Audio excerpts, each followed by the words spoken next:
Yeah. Every time, I think we finally figured it out. Somebody let pride walk in.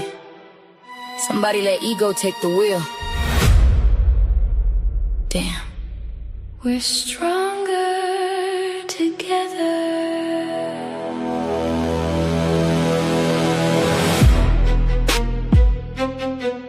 Yeah.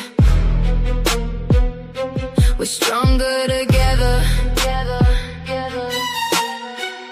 Yeah.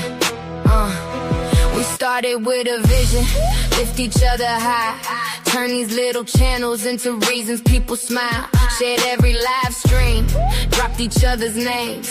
Now we're acting like we're strangers in the game. Clicks over compassion, views over truth. Everybody chasing numbers, who's chasing the youth? Every week another friendship breaking at the seams. How we building kingdoms if we're tearing up the team? We get so close, I can almost see it. One big family, everybody eating. Then pride shows up and the love disappear. Now all I hear is silence in my ear.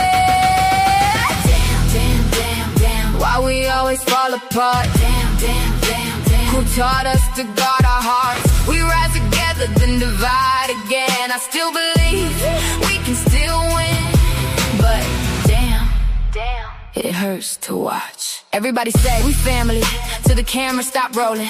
Everybody say I love you, till somebody else is growing. One blessing shouldn't threaten mine. God made enough sunlight for everybody to shine. Somebody getting 50 views, somebody getting 50,000.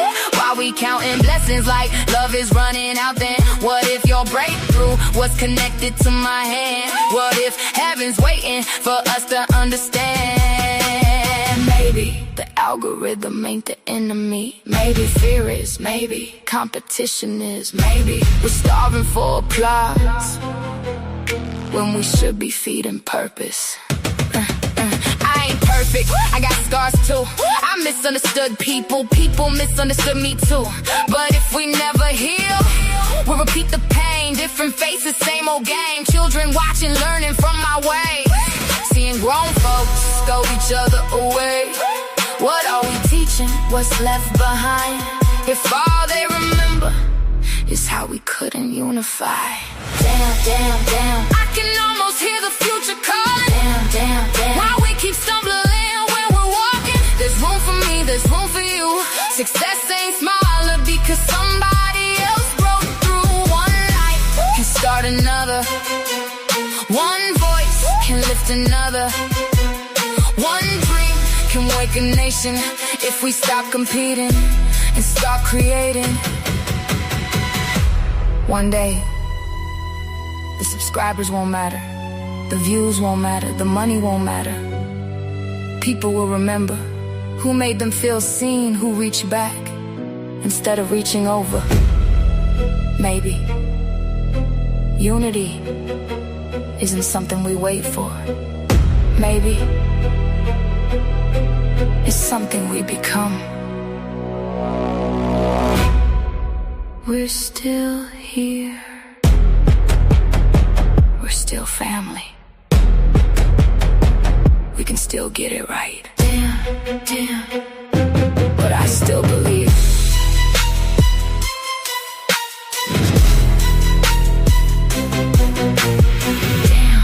Damn, but I still believe.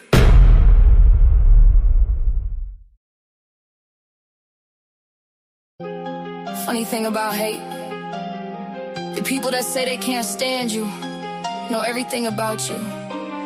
Every live stream, every post, every move. That's not hate, that's obsession. Run it. Why you watching me if you don't like me? Why are you clocking me? Every upload, every stream, every word I speak.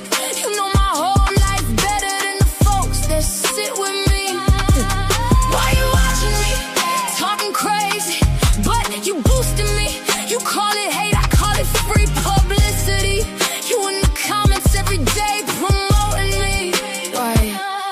watching me. You say I'm fake, but you never miss a show. Notifications on front row, screenshot queen. Got folders on your phone, studying my life while neglecting your own. Every week another rumor gets spun. Same five people talking under everyone, claiming that they win it, claiming that they won.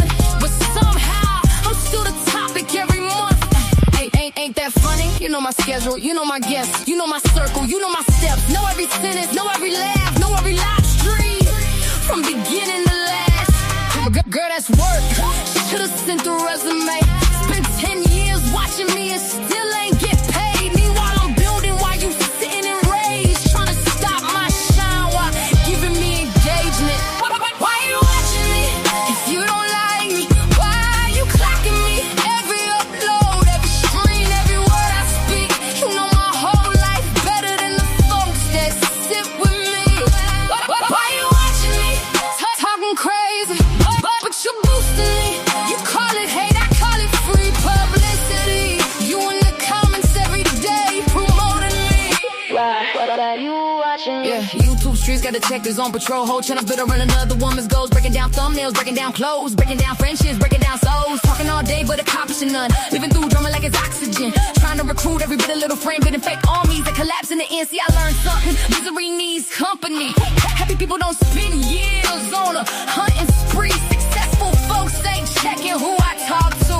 Successful folks too busy making boss moves. The math ain't mathing. Let's be factual. If I was irrelevant, why you so attached to me? If I was finished, why you still react to me? You built your platform off reacting to me. I don't fear criticism. Criticism helps people grow. But obsession, that's different. Imagine waking up every day to monitor somebody you claim you don't like. That's not power. That's a prison.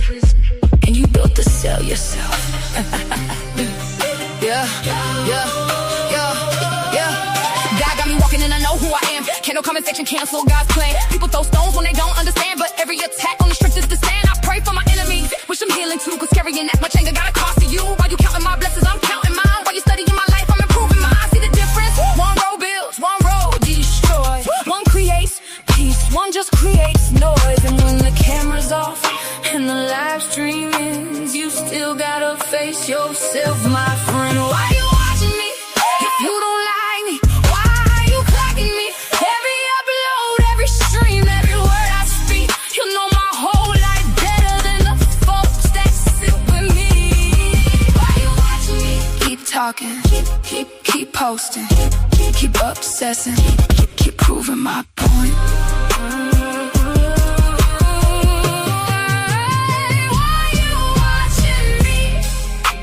Some people spend their whole lives trying to become somebody. Others spend their whole lives watching somebody become somebody. Choose wisely. Choose wisely.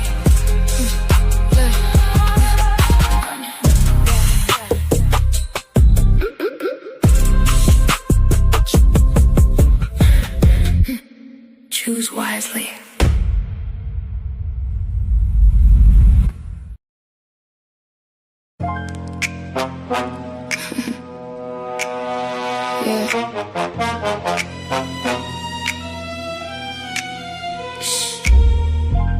Don't make eye contact. I move like truth in a crowded room, unnoticed, until it's too late. Snap, snap. File 1, hypocrisy. File 2, projection. File 3, denial. Let's open the case.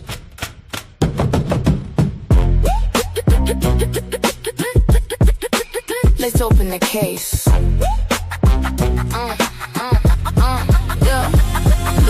Look in the mirror, don't dodge that truth. All that preaching, but your hands stay loose. Talk accountability till it points at you. Then it's silence when the receipts come through. Karma, don't forget no names. Every screenshot still plays the game. You throw dirt, but you stay the same. I just let facts do all the flame. Yeah, I seen the shift when the narrative flip. Same voices loud, but they edited clips. Talking moral high ground with a shaky grip. While they hide their own past in a broken zip.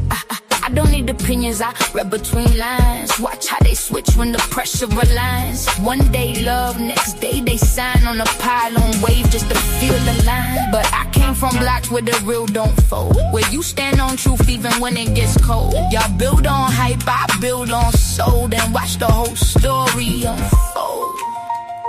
Yeah, I see it. Don't act holy now. Record scratch, click, click, click, click. Look in the mirror, don't dodge that truth. All that preaching, but your hands stay loose. Talk accountability till it points at you. Then it's silence when the receipts come through. Karma don't forget no names. Every screenshot still plays the game. You throw dirt, but you stay the same. I just let facts do all the flame. Now let's talk energy, let's talk intent. How every movement got the angle is spent. One voice sparks it, then the mob gets sent. But nobody asks where the truth really went. Funny how justice only loud when it's safe, but goes real quiet when it's their own case. I don't chase clout, I don't need that space. I let silence expose what they erase. You can't build real off fake outrage. Can't write truth from a scripted page. Karma's patient, don't rush that stage. But when it lands, it clears the cage. File closed. But the mirror still open. Snap.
Hey y'all, what's up? What's up? What's up? It's your girl Golden, and I'm back with another live. How is everybody doing? I hope you all are having a wonderful day. Happy Wednesday, everybody. It's hump day officially. So we are about halfway through the week, y'all. We have made it. But yeah, we're gonna get into some great conversations like we typically do, y'all. I got two great interviews that I found that I listened to, and I wanted to come share and talk with them with you guys. But I hope you all are having a wonderful day in whatever respectful time zone you're in, whether it's morning, afternoon, evening, or night. It is about 1:58 p.m. here, 2 minutes away from 2 p.m. in the afternoon, and it is a lovely day. It is very sunny outside, so y'all know what that means. I'm in a great mood, but it is also very hot. Yeah. So I'm gonna wait for the sun to go down, and then once it starts getting a little bit cooler, child, I'm gonna take my little peanut outside later to the park. But I hope you all are having a great day and staying very cool. Thank you, everybody, for who has come in, and thank you for your patience. Waiting for me to get started and stuff like that. I really do appreciate it. I just be trying to get this stuff set up. But y'all, today you get just me and my little raspy voice because our girl Imani is on vacation. And so she may pop into the chat, we can't be sure, but she is living her best life. And she is on vacation today, y'all. It'll just be me. But thank y'all so much for popping in. And later, I'm gonna go on some trips and I'm gonna be making my rounds, okay? Because there's some things, that need to be talked about and some conversations that I'll be joining in on after this live. So y'all stay tuned. You know how we shift around and shuffle around, y'all. But I know there's some things going on with the World Cup. I know Imani had brought that to my attention. It's not something I necessarily watch, um, but a lot of people do, and they're really into it. So I have a few updates to bring to y'all when it comes to the World Cup. And I know that Daisy, you were saying um that your husband, I think he be watching that as well. I don't know. I guess y'all watch that together. So that's dope. And whichever team you're rooting for, child, I hope it's the team that wins. What's up, Happy Life? How you doing, Happy Life?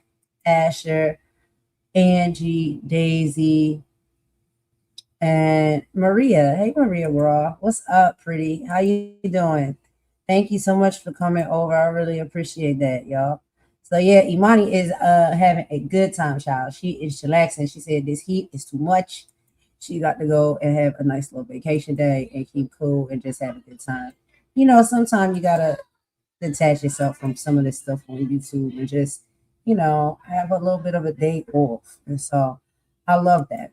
But y'all, let's go ahead and have a quick little chit chat before we get into some things. So y'all know I got some housekeeping. I'm gonna be doing that.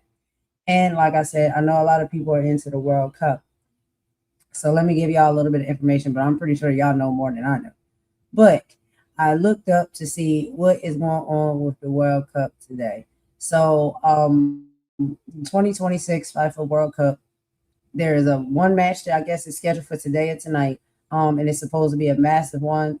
The second semifinal blockbusting matchup between England and Argentina. And it's supposed to be at 3 p.m. Eastern time, right? So this will be at the Atlanta Stadium, Mercedes-Benz Stadium in Atlanta, Georgia. And the broadcast is going to be available live on Fox and streaming on Fox One in languages with Spanish and English. So, y'all, if anybody's out there watching the World Cup, defending champions first, hungry challengers, Argentina enters as the reigning World Cup holders, leaning heavily on brilliance of Lionel Messi, who is chasing yet another final piece of glory. Meanwhile, England has built immense momentum behind the tormented leading scoring power of Jude Bellingham and Captain Harry Kane. So this is the prize. The winner of this game punches their ticket straight to the World Cup final this Sunday, which will be on July 19th, to face off against Spain, who dominated France yesterday to claim the first spot. The losing side will head to the third place playoff on Saturday. So sorry y'all. Best of luck to both squads on the pitch today. I guess it's bound to be an absolute thriller. So everybody enjoy the game. Brought to you by ESPN. No, I'm just kidding. I am just playing. But no, I know a lot of people are into sports and stuff like that. So that's dope. I hope you guys enjoy watching. Maybe you're watching with your spouse, your friends, your homies, whatever. That'd be dope. But let's go ahead now, y'all, and get into our intro. Okay, so today we are going to be doing a deep dive into two powerful raw interviews that draw major gems on relationships, business, and boundaries. So first, we will be breaking down the Brat and Judy Dupart, who are sitting down with Angie Martinez, and they talk about how do you mix multi-million-dollar business moves with marriage. We're talking trust, shared passcodes, and keeping the spark alive while securing the bag at the same time. Then we also will be hearing a little bit of Jess Hilarious and her brand new memoir. From navigating a volatile past to building a blended family and accepting that co-parenting is actually a life sentence. Child, I just realized this as well, and we'll get into it. But Jess keeps it 100% real about what it actually takes to put the kids first. So stick around, y'all, for some very real, transparent um, conversation within these two interviews that we will play a part of each and talk about it as we go. But we also have to get into a little bit of channel housekeeping right at the start, y'all. So welcome in, welcome in. So, like I said, Imani is off today, a well-deserved day off, taking a vacation day. So I'm holding down the fort, y'all. But before we head out to the YouTube streets and get into these interviews, my housekeeping today is very simple. I know we get around these streets and I know we see certain things being said on certain channels.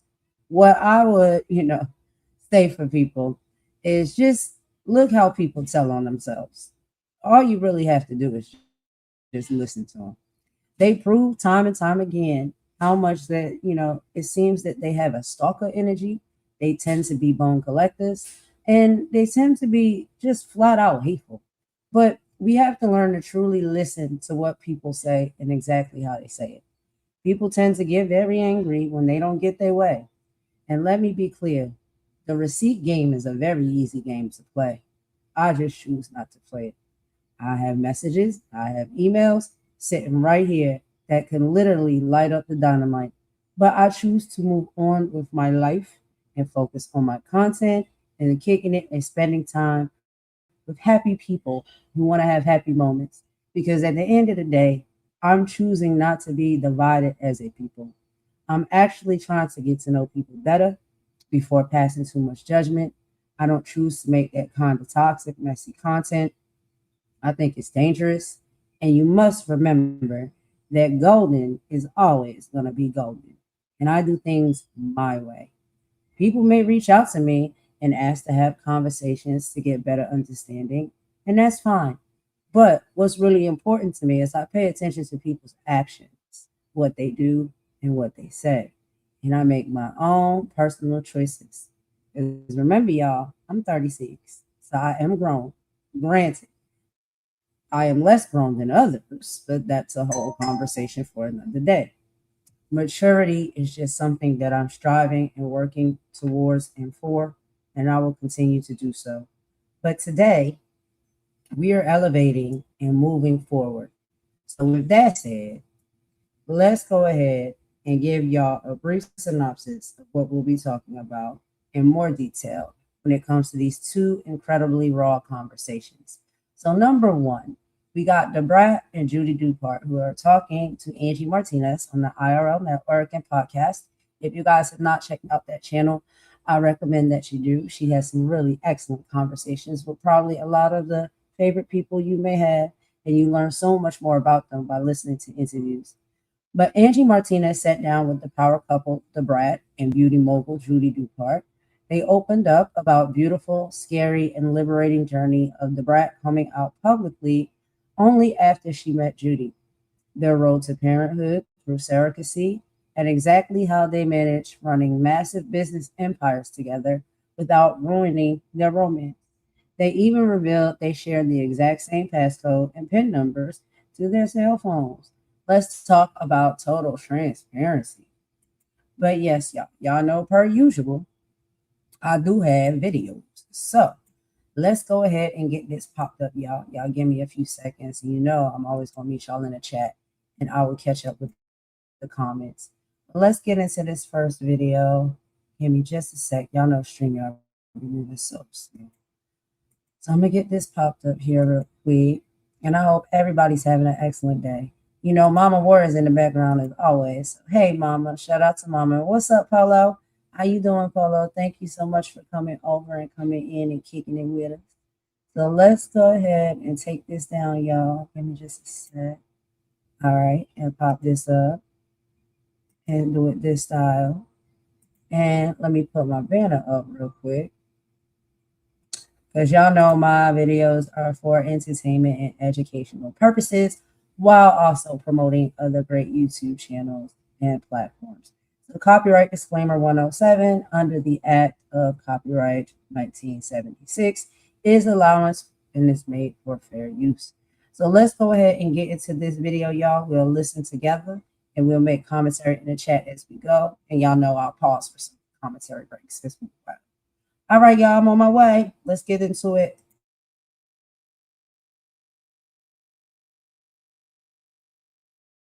Like you have to have a traumatic experience of losing everything to know that it's not that scary. Thanks for watching, guys. Today's episode is brought to you by Boost Mobile.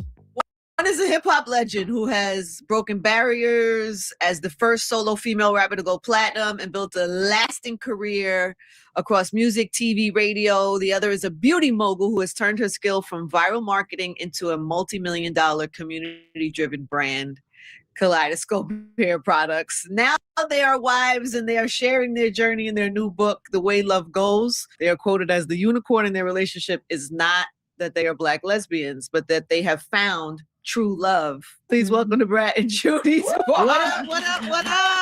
Yo! I know. It's crazy. First of all, hi guys. Hi. When was the last time I saw you? Oh my God. I don't know. So so me and your wife, we did a little song back in the day. We got ourselves a little Grammy nomination. Yes. I still have that little gold thing. I still have that. I don't know where that shit is. Come on, Brad. Yeah. Do you have a few of those? You probably do. I don't know. They're like little coins or something. You were a baby though. You were like a little firecracker running around the set. You was too. Yeah, I guess I was. Then we did the whole wardrobe thing. We had the brown and we had different. It was like, oh Lord, we had different stylists and wardrobe. It was crazy. It was good chaotic. times. It was good times. Yeah, then we performed on the MTV Awards. That was fun. That was challenging for me. That was challenging for all of us. I was in a Trojan outfit. That's right. Yeah, it was challenging. It was challenging for you. See, you never gave that vibe. Well, you always gave the vibe that you had, like you had that. That's like, how you gotta be. Yeah. You know. I was like, oh shit. This is scary. But you did your thing. But though. it was history. I'm so shout out to Kim and Missy and everybody. Yes, absolutely. Beautiful moments. Yeah. Anyway, a lot has changed. Life has evolved. You still rhyme? No, should I? Sometimes. My son always says that. See, he says that for the hell of jokingly, it. and then I'm like, nobody wants. It's ladies' night. What? Nobody wants that. Angie on the mic. Nobody. The butter pea, honey, got the sugar, got the spice. Roll the L's tight. Yo, I just made this fucker up last night. I'm the rookie on this all-star team. Yeah. We rock with you. I love that you remember all the words to that. Thank you, man. Leave the shit alone. What's up with you rhyming now in 2026? Man, where we at with music? I do a lot of music all the time, but you know, shit is different. Yeah. The game is different. Yeah. So I just feel like they don't appreciate it the way they used to. Mm-hmm. And I'm not gonna put out 10 songs a week. You know what I'm saying? I want to put out 1 or 2, let them marinate, let people love them. It's just so different now. It's so fast. It's so fast. Yeah. That it's like depreciated almost. But and do you I still don't like appreciate that. the art of it? Like, do you still like?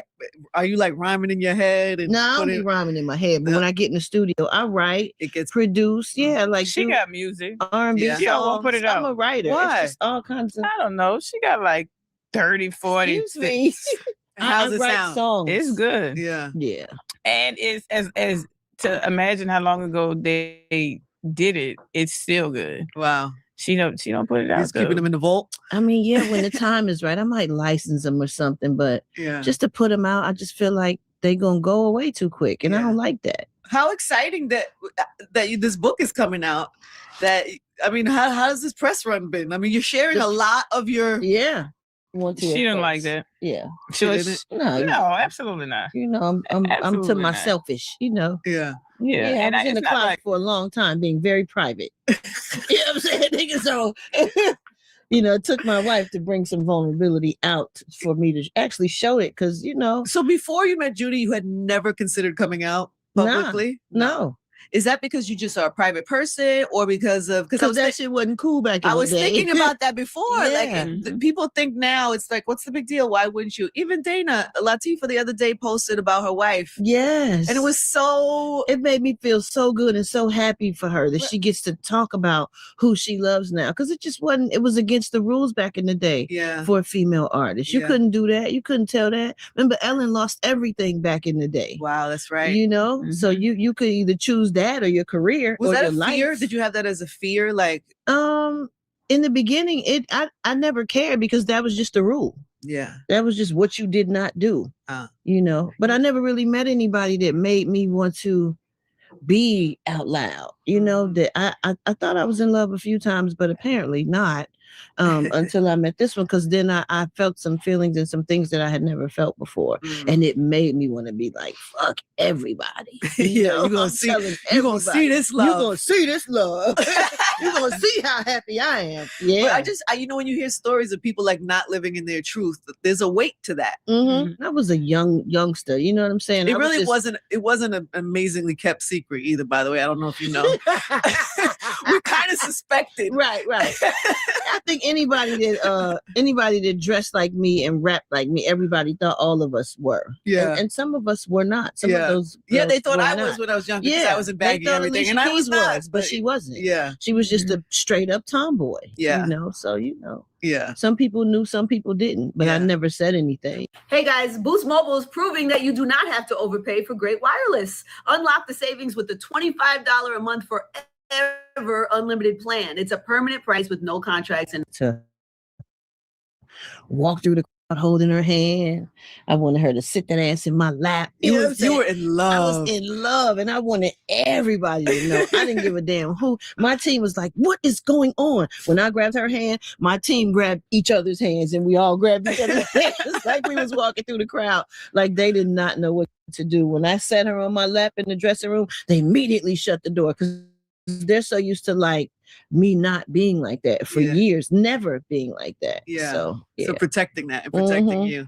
But this one right here made me just want to be like, I want people to see how happy I am and who's making me feel this way. Yeah. What was the reaction? Besides from your team freaking out a little bit. Ain't nobody say shit to me. No. Yeah. Nobody's gonna say shit to me. Yeah. But then how did you feel? I felt good. I was waiting on people to say something to me so I could be like, yep. Because you were ready. I was ready. Yeah, you were ready. Yeah. But that must be so freeing. It is. Nobody had ever made me feel ready. And I'm not knocking any of the previous things or whatever, but relationships, but apparently they just weren't what they should have been. So what is the difference? Like when you find real love, when you find that type of love that makes you want to change your whole life. Girl, your body tells you, your spirit tells you, your butterflies tell you, your stomach tells you, you might have to shit or throw up. Like, so romantic. Yeah. It's just so many different things. Like you just feel it. You just feel a tingling and a burning in like your soul. It's crazy. Because I was like, oh my God, I never felt this before. This is something totally different. And child. But had you dated a lot? Yeah, quite a bit. Enough to know that this was different. Yeah. Yeah, she was still dating him when we first got together. Uh-oh. How'd that go for you? I don't want to bring up a sore spot. It's okay. It's in the book. We talked about it in the book. She just wasn't so forthcoming and honest at the beginning. Because you probably used to living that way for a while, right? Yeah, all my life. Well, she was cleaning up her mess. I left her alone though. What do you mean? Yeah, she did. We were talking for a while, and I guess she said I ghosted her a few times and stuff. So she had me fly to Atlanta, didn't answer the phone. I was living in New Orleans. She did it to me 3 times. Not 3 out of, she wants to always say, well, it was actually 8 in total that we were supposed to meet. It was only we 3. did meet up a few times. We did hang out. So what was that about? Just you hadn't felt it yet? You didn't realize she was the one yet? No, I just did. Bad behavior? No, she was taking her sweet old time getting rid of her baggage. And I think it's because she is such a caring person. She was trying to, do it carefully and not hurt anybody too much and making sure everybody's situation was straight. If she was financially taking care of them and the whole thing. Oh, wow. Who do we just have here? Bun B. We had Bun B on the show. And somebody called in and asked him about if he should be ready to be married. And Bun B was like, the first thing you need to do is delete anybody's number in your phone that your wife does not want in your phone. Like you should be, your phone should be clear. You got to clear out your life before you make that step. It takes people time. Yeah. It's not an easy transition. It's not. Did you almost lose her? I did lose her. Oh, you did? I did lose her. Yeah. We were kind of like dating and talking and stuff. And then I looked up and she was hugged up with some nigga on Instagram. And all you saw fucking fingernails like all hugged up behind him and stuff. And her grinning from ear to ear. I'm like, damn, why you could have told me you was moving on. I could have told her I was moving on, but she wasn't. She would have me come to Atlanta and not answer the phone. And so she also did this thing that she said has nothing to do with anybody she was dealing with. I could get her between certain hours, and then after certain hours, it was either slow or no response. So tricky. Red flags. Whatever. Right. Usually that means you live with somebody, or you have a situation, or you just not available because you so committed to other things. So but were you into her already? Like was that breaking your heart? Or were you kind of like this ain't it? I was into her, but I also was trying to, because she also it's like you had to peel some of her layers back. Well, first of all, I told her first. I was like, I'm interested in you. So I approached her, right? You pursued her. Yeah. Right. And with that being the case, I didn't know if she didn't know how to communicate, that she had other stuff going on, if she didn't know how to communicate, that, hey, she was into me, but not in that way. So I continued to try to date her. But then once I got that kind of response, I was like, yeah, she got something going on. I don't know what she got going on, especially since she was, like you say, she was in the closet. People didn't know her business. So, and I didn't tell her. Yeah. I didn't tell her because I didn't want to lose her. Because, you tell some people, they'd be like, oh, hell no, I'm not dealing with that shit. You know what I'm saying? So I didn't tell her. And that's the thing in the book. Like, I should have told her, you know what I'm saying? So everybody that's in a relationship, or if you're in the beginning of your relationship, come to my option, whether they want to stick around or not. But that's hard to do when you don't want to lose the person. Yeah. When you've never felt this way before and you don't want to lose them, you don't want to risk it. So I ain't tell her shit. I was just trying to clean it up. Like, okay, look, I can't talk to you no more. Like, it's over. Like, but it's not an easy thing to do. I got my. All right, y'all. So we stopped right there for a quick commentary, Judy. And they are married. And the Brat, I don't know if anybody's familiar with her. I would assume most people are familiar with who the Brat is. She's a rapper, a female rapper. And she came up under what's his name, child? Jermaine Dupri put her on or whatnot. She rapped with Missy Elliott, Aaliyah, Eve, all of the things back in the 90s, y'all. The Brat is a big rapper and a big name in the rap game. What's up, Magic Girl? Hey, thanks for coming over, girl. How you doing? I appreciate that.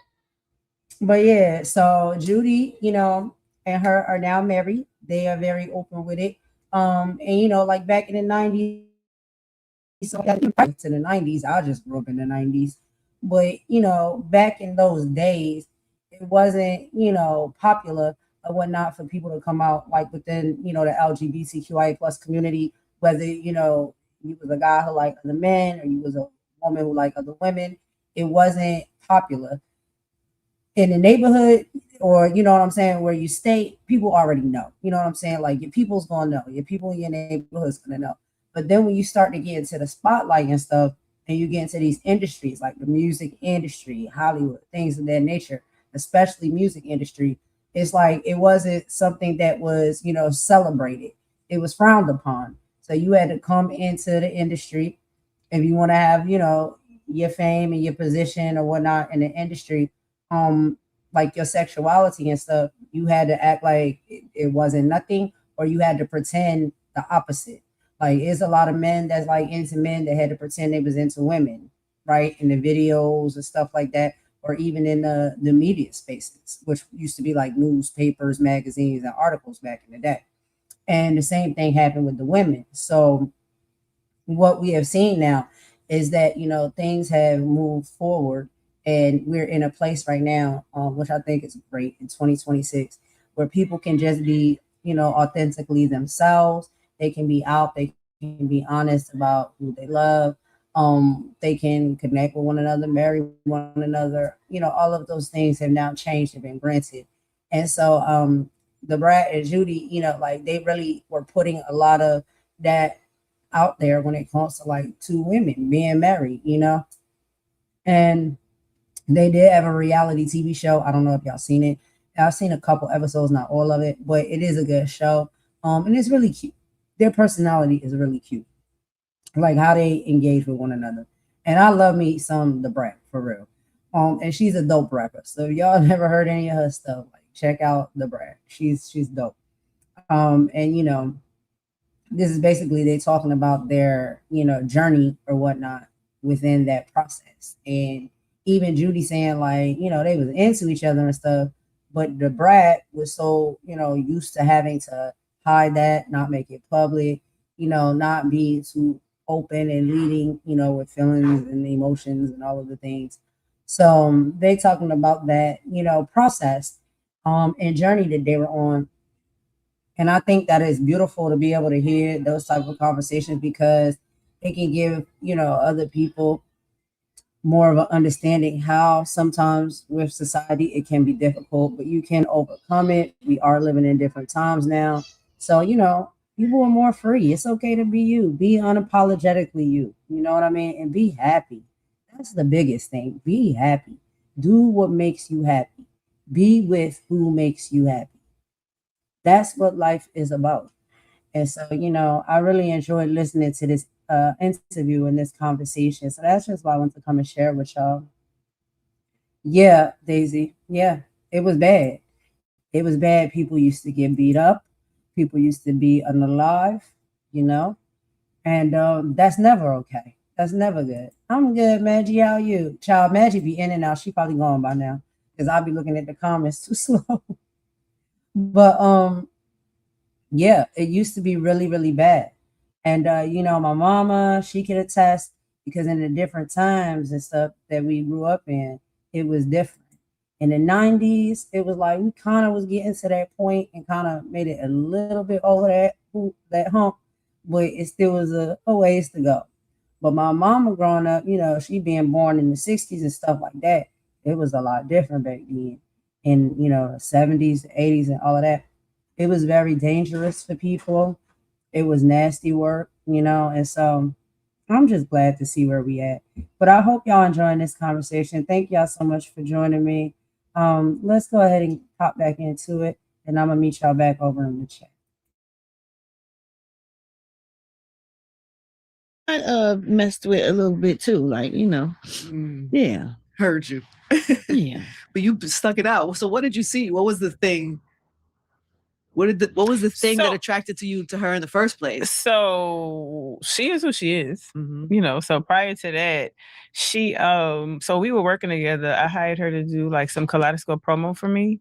And she started following me on social media. She would leave like little nice comments. She would be, on my live and she just was nice. And I was like, is she being nice or is she being nice? You know what I'm saying? First of all. So, and then we used to DM every now and then. So she just was nice. And then when she said I was out here in Atlanta, I was doing this entrepreneurship tour.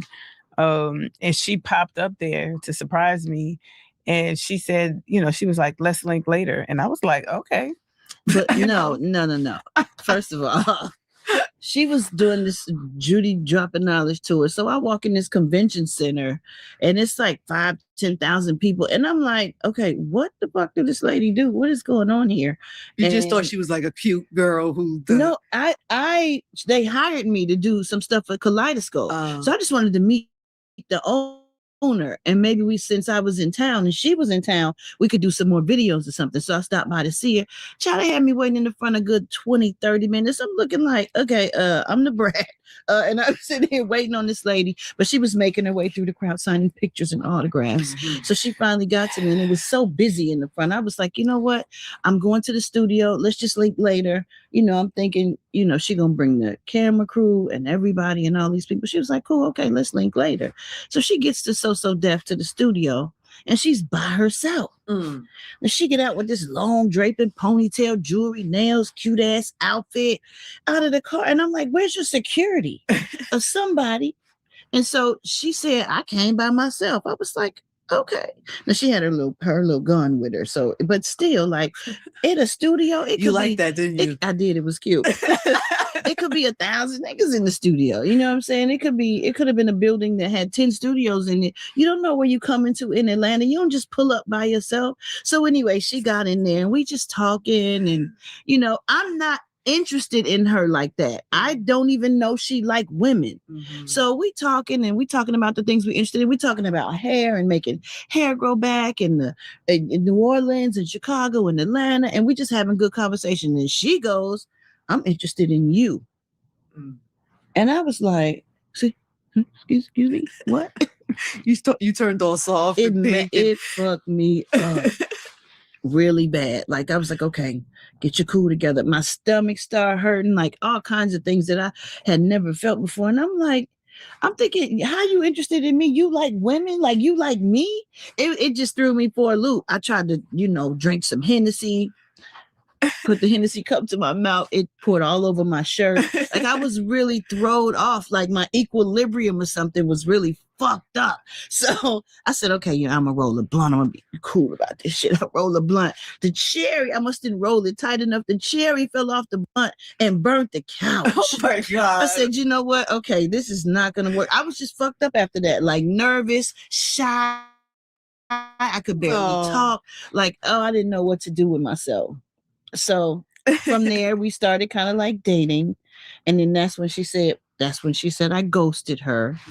And because you were trying to figure out your life. You were trying to clean up your life. But I wasn't, I didn't tell her. Yeah. And I probably should have told her, but I didn't want to lose her. And so are you like strict on your rules? Like when you see red flags or things like that? Or I'm not going to say because I didn't care that she was cleaning stuff up. It was the mixed signals. Because when after we had our break and we decided to start again, she came clean and told me what it was. And I gave her time. I literally told her, get all that shit together.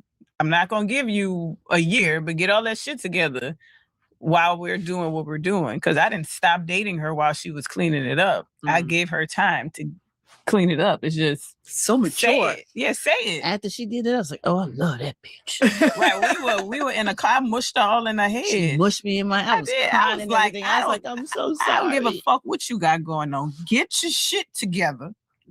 And we can make this work. And you believe, I ain't gonna wait for forever. And you believed she would. Yeah. Yeah. Because she did. Yeah. She did. I didn't want to lose her again. Yeah. Because I had stalked her. When she got with that nigga and I saw it on Instagram, I was like, oh, hell no. So I'm texting her. She blocked me. I'm texting her. She blocked me because the nigga had apparently seen our exchanges and was like, oh, hell no. He didn't want her talking to me. And it's like she was with this nigga forever. Like, it seemed like it had to be like 6 months to a year, something like that. So, I'm checking the page every day. I knew I had never felt like she made me feel, and I didn't want to lose that. You know what I'm saying? I'm checking the page every day, and then it's like, okay, every week, because every day made me feel like it ain't gonna never damn happen. So I'm checking and I'm scrolling. Finally, after it had to be 7-8 months. I don't know. The nigga's pictures wasn't on the page no more. And I was like, oh my God. There's my shot. I'm finna get in the DMs because she had blocked my number. So I'm like, hey, how you doing? Like, you okay? What's going on? How you been? Like, and she was going through something in that situation because that nigga wasn't shit. Anyway. So it was meant for us to happen. Not saying it was meant for him to do what he did, but it something in our cards made us come back together. I mean, clearly it was meant to be together. You were meant to be together. And now you've been married how long? It's going to be 4 years on the 22nd. How exciting that is. I know. Yeah, it don't even seem like that long. Yeah, I know. How has marriage changed you guys? You know what? I have to curb my temper. I've had to learn how to be more patient. I've learned a lot of things. Like, I got a lot to lose now. I have a whole family, a son. I learned how to listen more opposed to just responding to defend myself. This sounds like therapy has been involved. We had therapy a little bit. We don't do it now, but we did a couple times. We did when we was on the show. We did the show, and we did it 1 or 2 times after. Yeah, yeah. we still have a lot of things we working on. We are a work in progress. You know what I'm saying? We're a couple like any other couple, any relationship. Shit ain't always sweet. You know what I'm saying? But the people that read the book, the influencers and everybody, they love it. They can't put it down. They pick it up and they don't stop till it's done. What is the best lesson about marriage that you've learned so far? The best lesson, one of our golden rules in the book is communication. And I think you have to communicate with your partner, because if you disagree about something, you got to find a happy medium. You know, even if you don't agree all the way, you got to find half that makes you happy and half that makes her happy, and meet in the middle. Like, and you gotta what's know an example? You gotta know when to shut the fuck up sometimes. Yeah, well, always. You know what I'm saying? Yes. Like, and I used to be good for keeping it going. Like, I ain't shutting the fuck up. You shut the fuck up. But now I just shut the fuck up. She can have it. You know what I'm saying? But that's two ways. Same way. She can have it. Yeah, I think we agree to. You choose your battles. I feel like when you fight, y'all probably fight. No. You know what happens is, I'm so mature now. Oh my God. Like, when we fuss or have a disagreement, she'll raise her voice. And when she start raising her voice, I'll be like, bring it down. Because if both of us start yelling, it's not going to be good. Yeah. So she will bring it down a notch, but then she'll take it the fuck back up. And then when she takes it back up, she'll walk away. Right, but I walk away to de-escalate. I'm not walking away to walk out of the conversation. I don't like it. You know, I'll be like, I can't do this right now. Like, it's not that I don't want to entertain you. It's just this is about to be a screaming war, or we're gonna say something we don't mean, or this isn't which we haven't done yet, by the way, and we won't. Right. I'm not in a place to be able to rationally talk to you about what we're talking about right now. So my mature action is to leave, but she hates that. I think it's disrespectful and I think it's rude. Because if we All right, y'all, I'm gonna pause it right there real quick so we can do some commentary. So that last part right there that we just heard, that I think is a great conversation to have, right? So it don't matter what type of relationship you're in. It can be a platonic relationship. It can be a romantic relationship.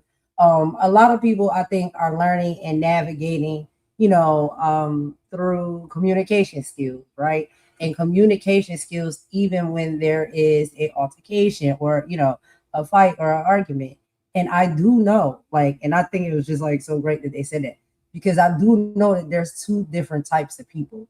There's one type of person that when they think, they see and they can feel things is getting escalated, then they take a break away from it. They'll walk away, they'll leave, they'll detach from it, and come back to it later when they're cooled down. Because they probably know that they're going to get too hot or they're going to get too angry. And it's just, it's probably not going to end well.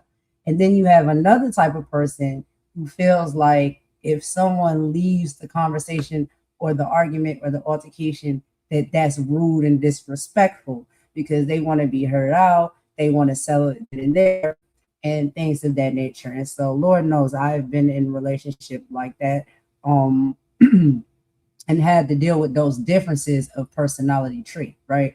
So let me see if I can be honest about when it comes to how I am in relationship.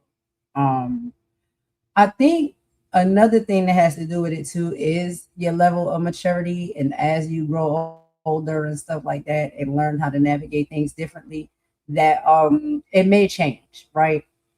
But in the beginning, when I was young, I was given more of the brat energy. Like if we having an argument or something like that, and you walk away and you walk out, and I ain't get everything I need to say off my chest, and I got more to say to you, and I'm not done fighting yet, that used to bother me, right?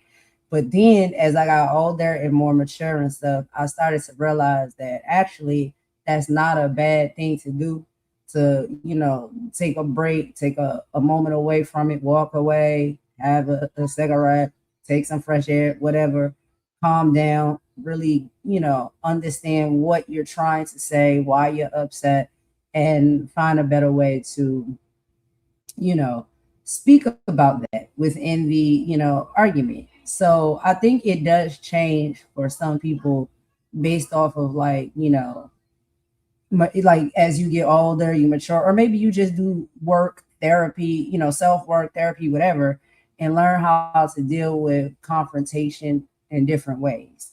But if you stuck in your ways, a lot of people just like, they're gonna pick how they want to approach that situation. So I thought that was interesting for them to share. Well, y'all let me know what y'all think in the comments. We're gonna play just a little bit more of this interview, and then we're going to take a song break. After that song break, we're gonna come back and we're gonna hear from Jess Hilarious. And she will be speaking with Candy. So yeah, we got that one to bring to y'all as well. But I thought they were having an excellent conversation here. And Angie Martinez is a great interviewer. I love to see people sit down with her because she's so calm and real and just she gets it. So anyway, let's get back into some more of it, y'all. I'm gonna meet y'all in the chat. Anything that stands out to y'all let me know in the comments. I'm gonna meet y'all over there. All right, let's get into it. A heated conversation, and we sitting in the bed disagreeing about something, and you get up and walk out, and you just left me sitting in the bed, and I'm just like, where the fuck is you going? And then she'll go she compartmentalizes well, so she'll go put this in a little compartment and go deal with some kaleidoscope stuff, and be the CEO of the company. And you sit in the bed, and I'm sitting in the bed trying to figure out when we gonna resolve this situation. And then I don't like going to bed mad. And she could just get some cereal or cook some dinner and go to bed and sleep well, and we be sleeping with our back towards each other. And I hate that. Like, I don't like that. I be wanting some skin and I be wanting to scoop my booty over on it, and get child. I don't like when we disagree and we don't resolve it. But sometimes we don't resolve it, and we need to do better at that. I'm a work in progress, and I told her I will work on it. I just try not to, I try not to be angry if we trying to resolve something and we really trying to come to a common ground. I know I can't talk to you in that state. Yeah, because bitch, just I'm not thinking rationally right now. Because right now I won't cut you below your knees. Like, when Cardi B says she go to hell, you go low, she go to hell. I go lower than that, and I never want to be like to that the with depths her. of hell. Absolutely, and she's never done that. And me. I won't. She's never said anything. Yeah, so give her a break when she needs a minute to cool off. Yeah, but then bring your ass back and we need to talk about it. Don't just forget about it all fucking day. Okay, at least let's pillow talk it out before we go to sleep. And come to some type of resolve. Don't just take your ass to sleep.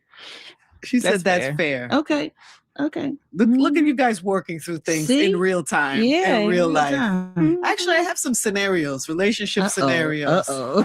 Let's go through some of these. I thought they were pretty good. Because people can learn.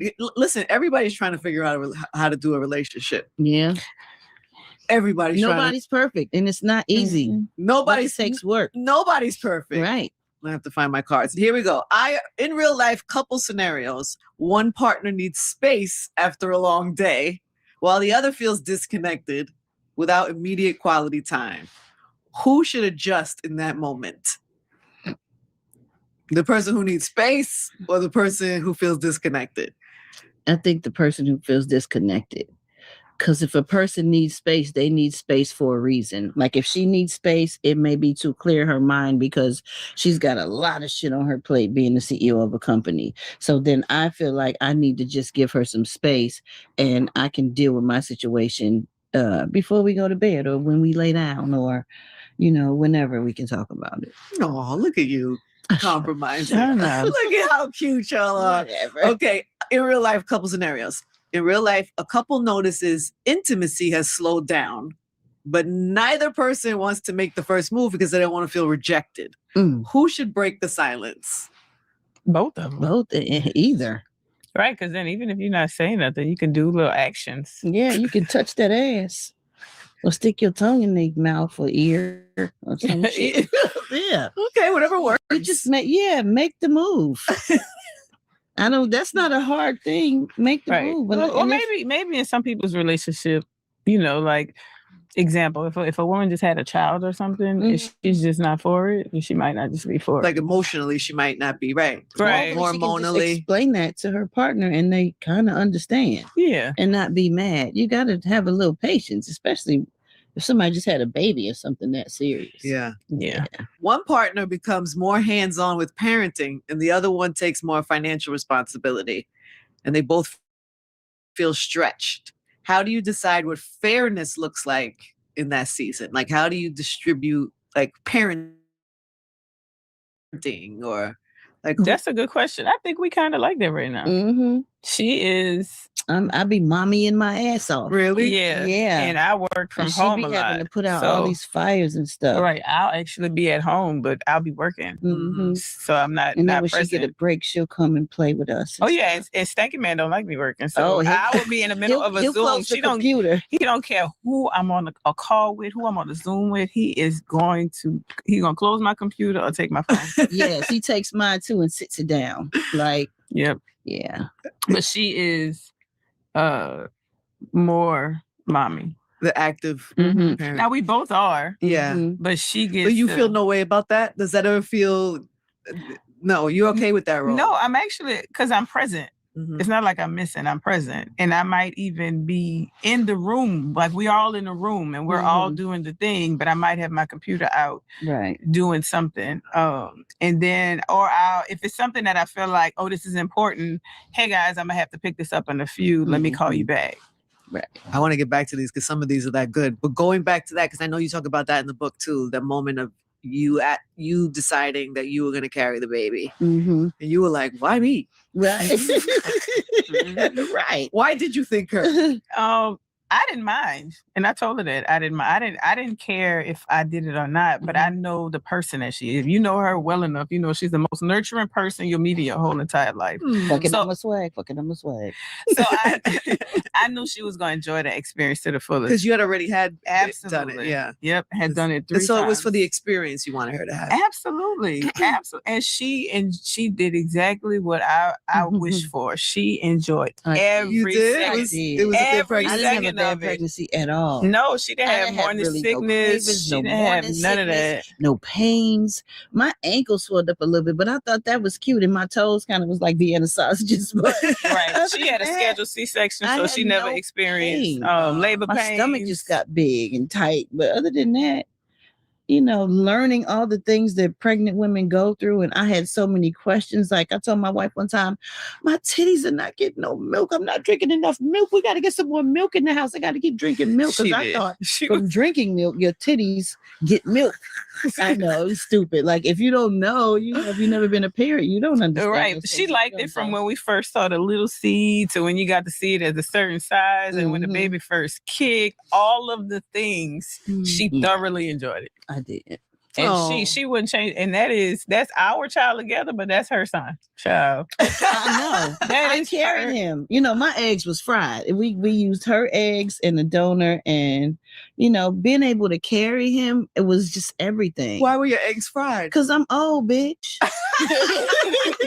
Yeah, they be gone. At a certain age, they go like a baby to me. No, you know, in your 40s. Wait, how old were you when you carried? 49. Oh, you were 49 when you carried. Got it. Yeah. So you had eggs. Mm-hmm. Yeah. Like, let me get one of those. Yeah. Let's mix them things up. Let's cook this thing. And then people had. Nah, Angie talking about let me get one of those. But yo, I love it. I love their openness and I love their transparency and, you know, that conversation within itself, whether, you know, it's, you know, 2 women or, you know, a woman and a man, those are things that sometimes, you know, you have to navigate through when you're a woman, you know, like, yeah, you get to a certain age or you may have other health conditions or ailments and things like that. You may not be able to get pregnant and have a kid, you know, or it may be difficult. And, you know, thanks to how the medical system and technology and all of that stuff works together now, they're making it possible for people, but it can be difficult for some, you know, because they can't do it. So, wow, they are so cute. I love them. And I just love how open and honest they are. And again, it's a journey. It takes time to be that way. No matter what type of relationship you're in, it takes time to get to know one another really well, you know, and choose that you want to stay. Like choose that's your person and whatever. It's like, you know, you're gonna work through it, the good times, the bad times, all of that. You know, I think that's beautiful. But y'all, we're going to go ahead because I can't take up too much of y'all time. So we're going to go ahead and take a song break. We're going to leave it right here. Y'all let me know if y'all want me to come back and do a part 2 because we at the 30-minute mark. So we did 30 minutes of this conversation. So I'm going to pop this one down.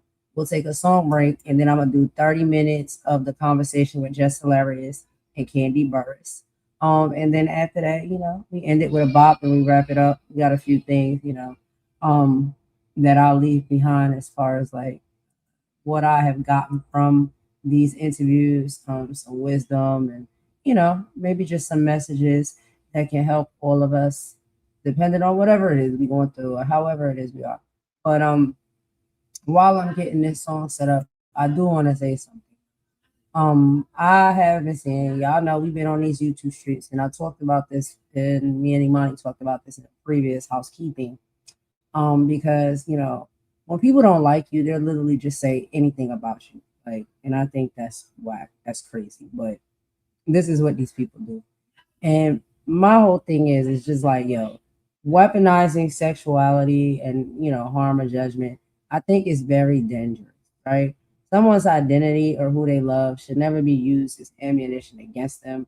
Using sexuality to attack, discredit, or diminish someone is a reflection of the attacker's character, not the person being targeted. And so I don't know, y'all, like the past couple days or whatnot, because me and Imani are co-host, child, people said we are in a relationship. We are respectfully lesbians together. They said that I've been throwing myself at women. They say just anything. And it's just like, I'm very cool. I may have a flirtatious personality, like at the core. Honestly, a lot of people I feel as though may be like that. And sometimes people may take it wrong. And so it's just like, I think that that's mad odd, like that you would weaponize sexuality on somebody because you're angry with them or you dislike them. You want to pin two people together that jive well together and say that they're in a lesbian relationship.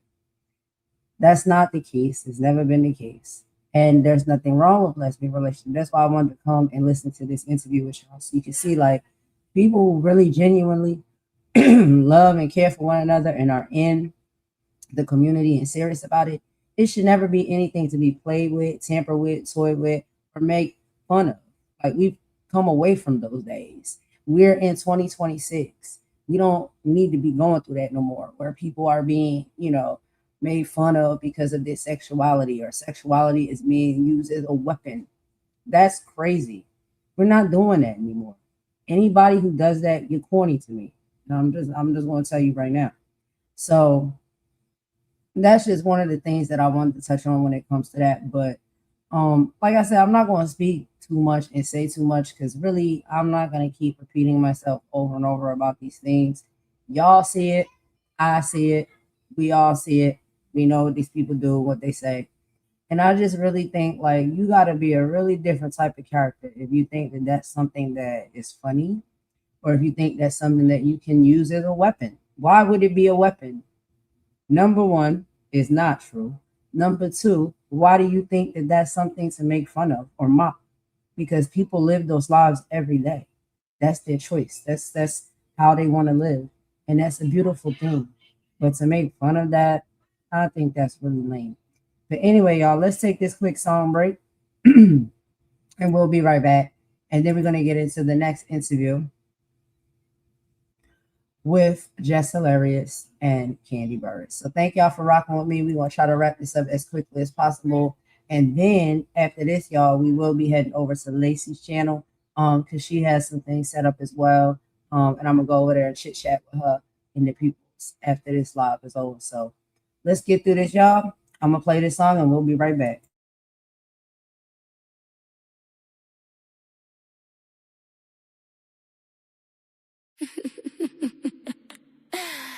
Yeah.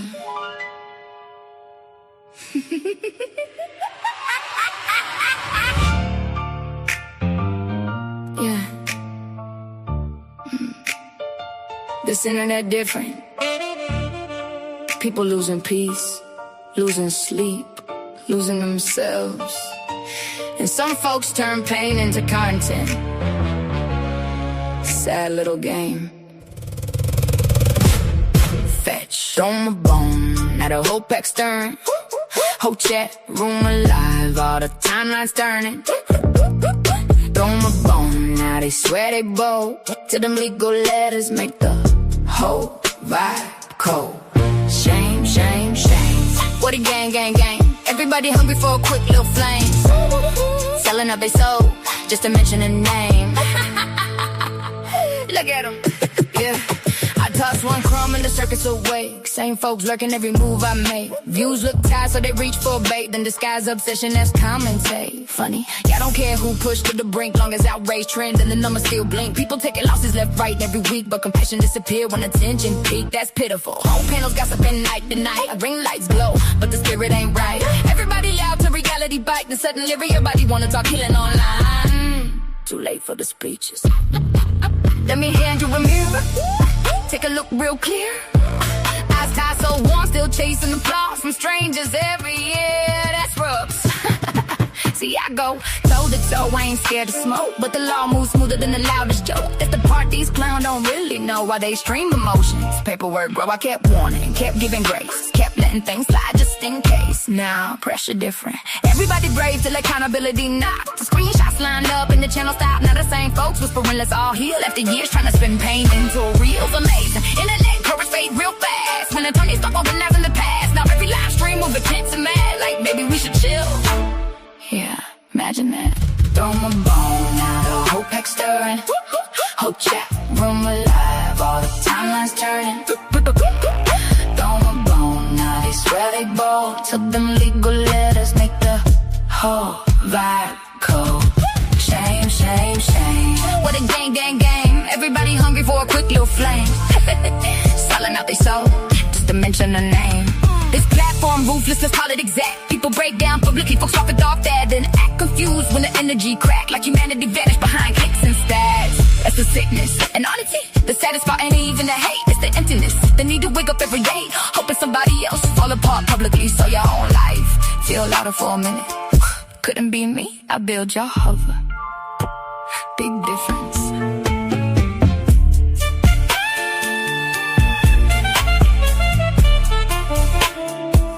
This internet got folks spiritually starving. And every now and then I throw them a bone just to watch you come running. Every single time, same clowns.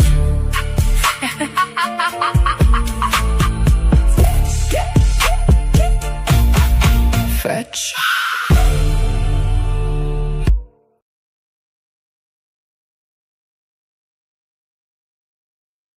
All right, y'all. So thanks for rocking with me with that quick little song break, yo. Sorry, you cracked me up. But yeah, we about to go ahead and get into the next portion of the interview, y'all. So on the second segment here,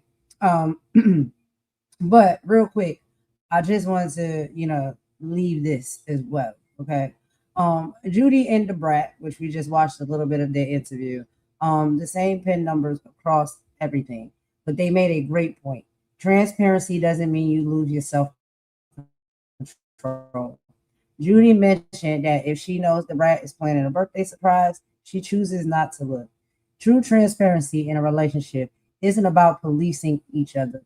It's about building a foundation of trust where you can look, but you choose to respect each other's space anyway.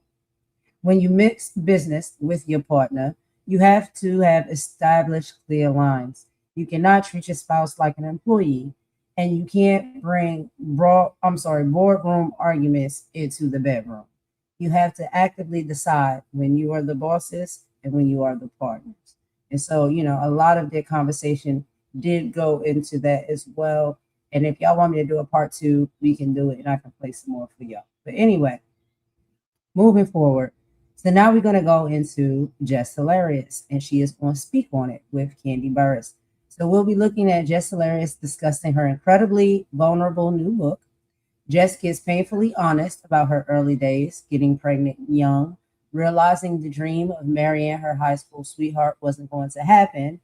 Instead of staying stuck in toxic cycles, She and her ex had to do the hard work of forgiveness, healing, and setting serious boundaries to successfully co-parent. And I think a lot of us can attest to that. Lord knows I can. And it is a journey and it's something you have to learn. But let's go ahead and hear some from the hilarious Jess Hilarious and equally as funny Candy Burrs. Both beautiful Black business women. Child, I love listening to this interview. Let's get into it. I'm gonna meet y'all in the chat. What's up, y'all? I am your girl Candy, and today my guest, she does not hold back. She built a whole career off of saying things that people are thinking, but they're afraid to say, and of course, she's not afraid. She's a comedian, actress, radio personality, entrepreneur, and now an author. But today, we're not just talking about laughs, we're talking about life, motherhood, relationships, growth, and her new book, Till Death Do We Parent. Please welcome the one, the only, Miss Jess Hilarious.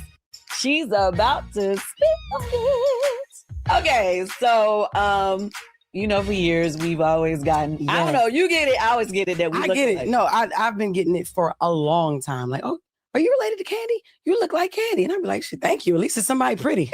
You know? I hate when somebody tell you look like somebody that ain't really, cute. Yeah, I know. People always be saying different people they say that I'm supposedly look alike. Yeah. But I'm not going to lie. One time I was scrolling on social media and I saw like a picture of you or something.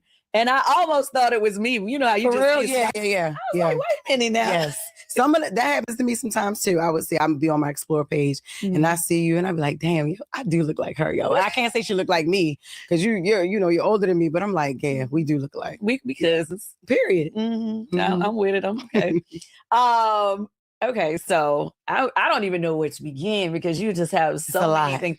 Like we know you for so many different things. I think I definitely was, following you before the Breakfast Club, since you back in, you first really started doing your thing online. Yes. And you've always been so funny to me. You.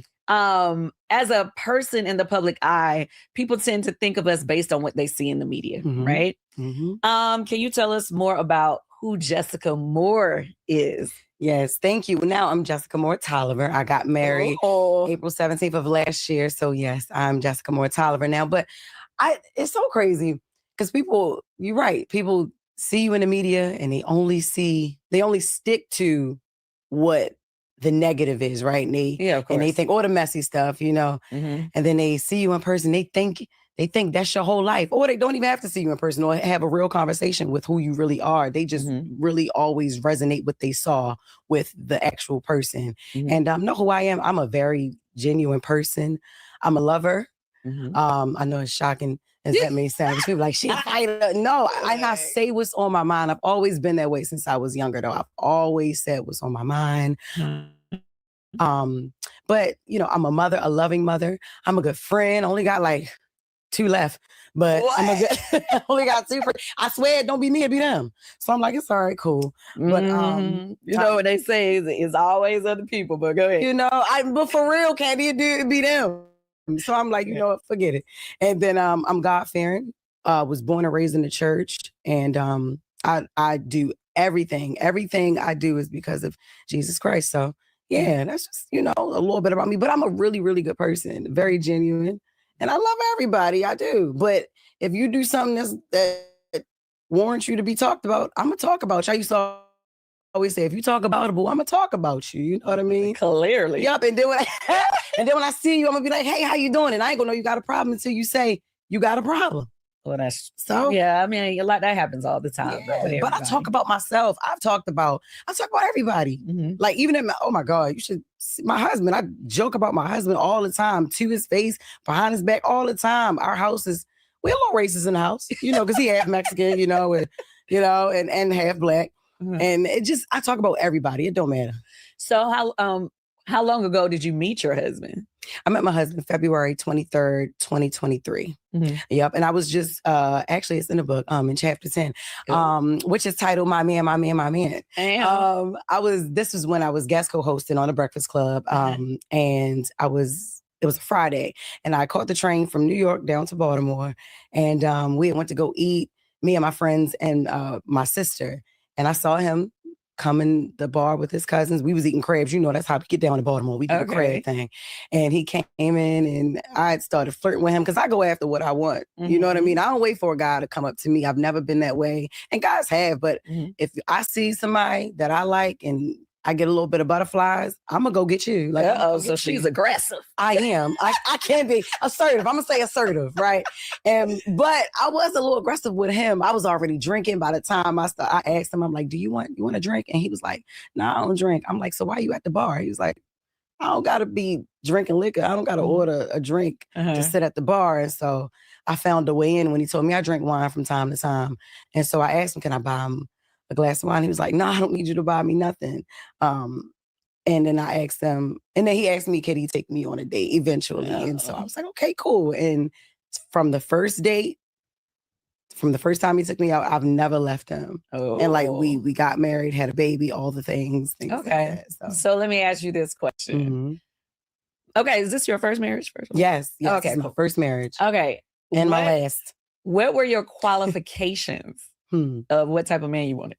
You know what's so crazy? In my past relationships, I always say this, I learned something new about myself with every person that I dated. And it wasn't even my qualifications for him. It was more so what I learned in all my relationships prior to him. I was very aggressive. I felt like I was like always the man in a relationship. Like I felt like I'm telling you, like always just had to, carry somebody and then, Were you okay with that though? At one point I was, until you see a person starting to get really comfortable and then they just kind of like give up on their ambition or give up on their dreams. I'm like, damn, you don't have no dreams. Your dream is my dream now. But when I met you, you had dreams. When I met you, you were a supervisor here. When I met you, you had goals and stuff. And then it's happened to me about 3-4 times where, I'm in a relationship and the person just gets comfortable. I don't have a problem with helping someone, right? And it's never been about the money to me, but people take your kindness for weakness and they play on your heartstrings and they take you for granted.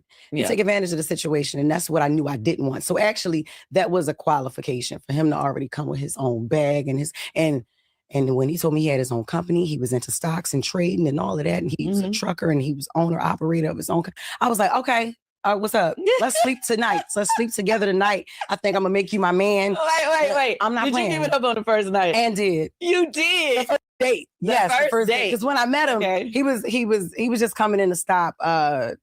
He was with his cousins or whatever, and then he didn't call me. I gave him my number. He didn't call me until like 4 days later. And then he asked me that I still want to join him on a date. And I was like, yeah.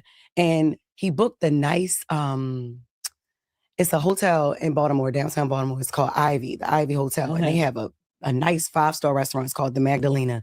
And he's a thoughtful person and he's very intentional about things. And there's a lot of history in this hotel.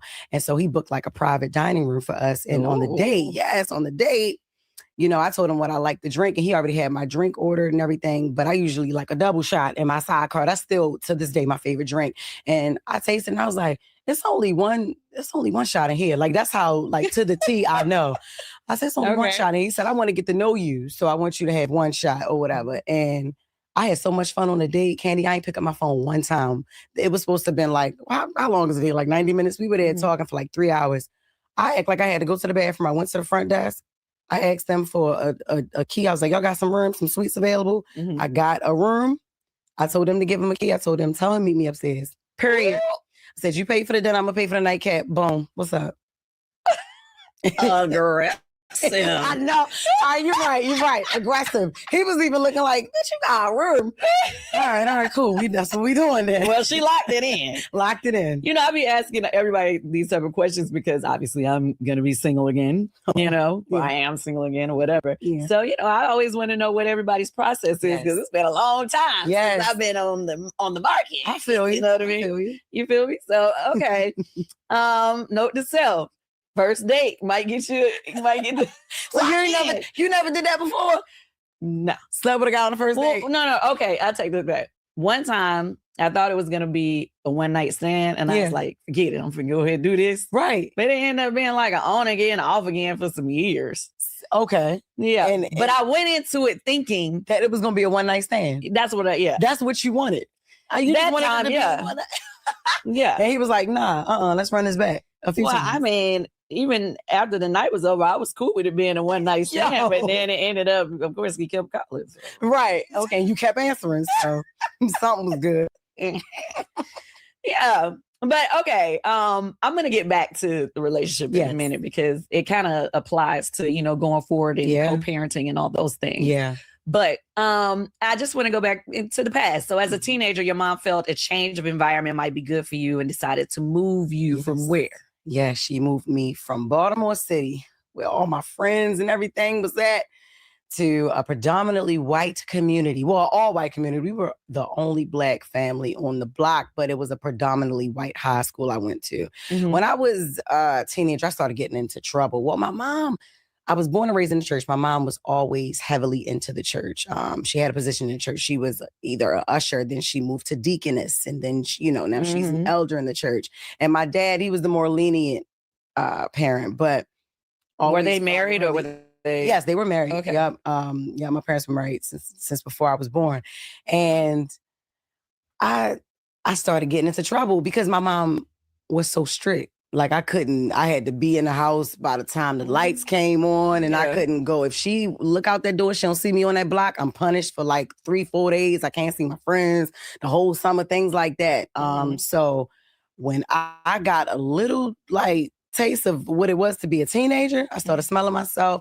I started stealing her car, and I did that. I was stealing car at 11 years old. Damn, you could drive at 11? Yeah, my brother and my stepdad started teaching me how to drive when I was like 9, 10. Lord Jesus. So see, I just started when she left out the door. I went out the other door. You wasn't even a teenager. You was a preteen. Damn, you was just. I got in trouble in middle school. Like I was doing the most. See, let me get off of me. Let me get back to you. She like, this ain't about me. This about you. Yeah. But I was. So my mom was like, no, you're not. You stealing my car. You sneaking out. It's like you don't care anymore. And my parents have never physically disciplined me. They never had to, because I didn't start getting rebellious until I was a teenager. My mom was like, oh, hell no, I'm moving you up, like just about 45 minutes away from Baltimore, York, Pennsylvania, Dallastown, Pennsylvania.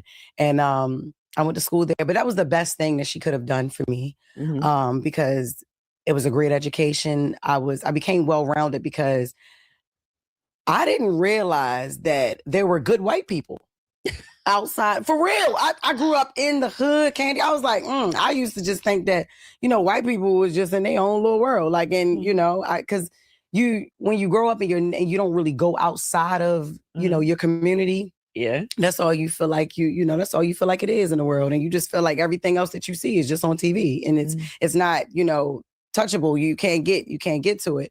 And so I was like, oh damn, it really is like cool white people and everything. And I became the most popular person in my high school. I graduated with a 3.9 GPA. I just didn't want to go to college, but I went to a college preparatory high school though. So that was the best thing I could have done. Okay. She knew what she was doing. Yeah.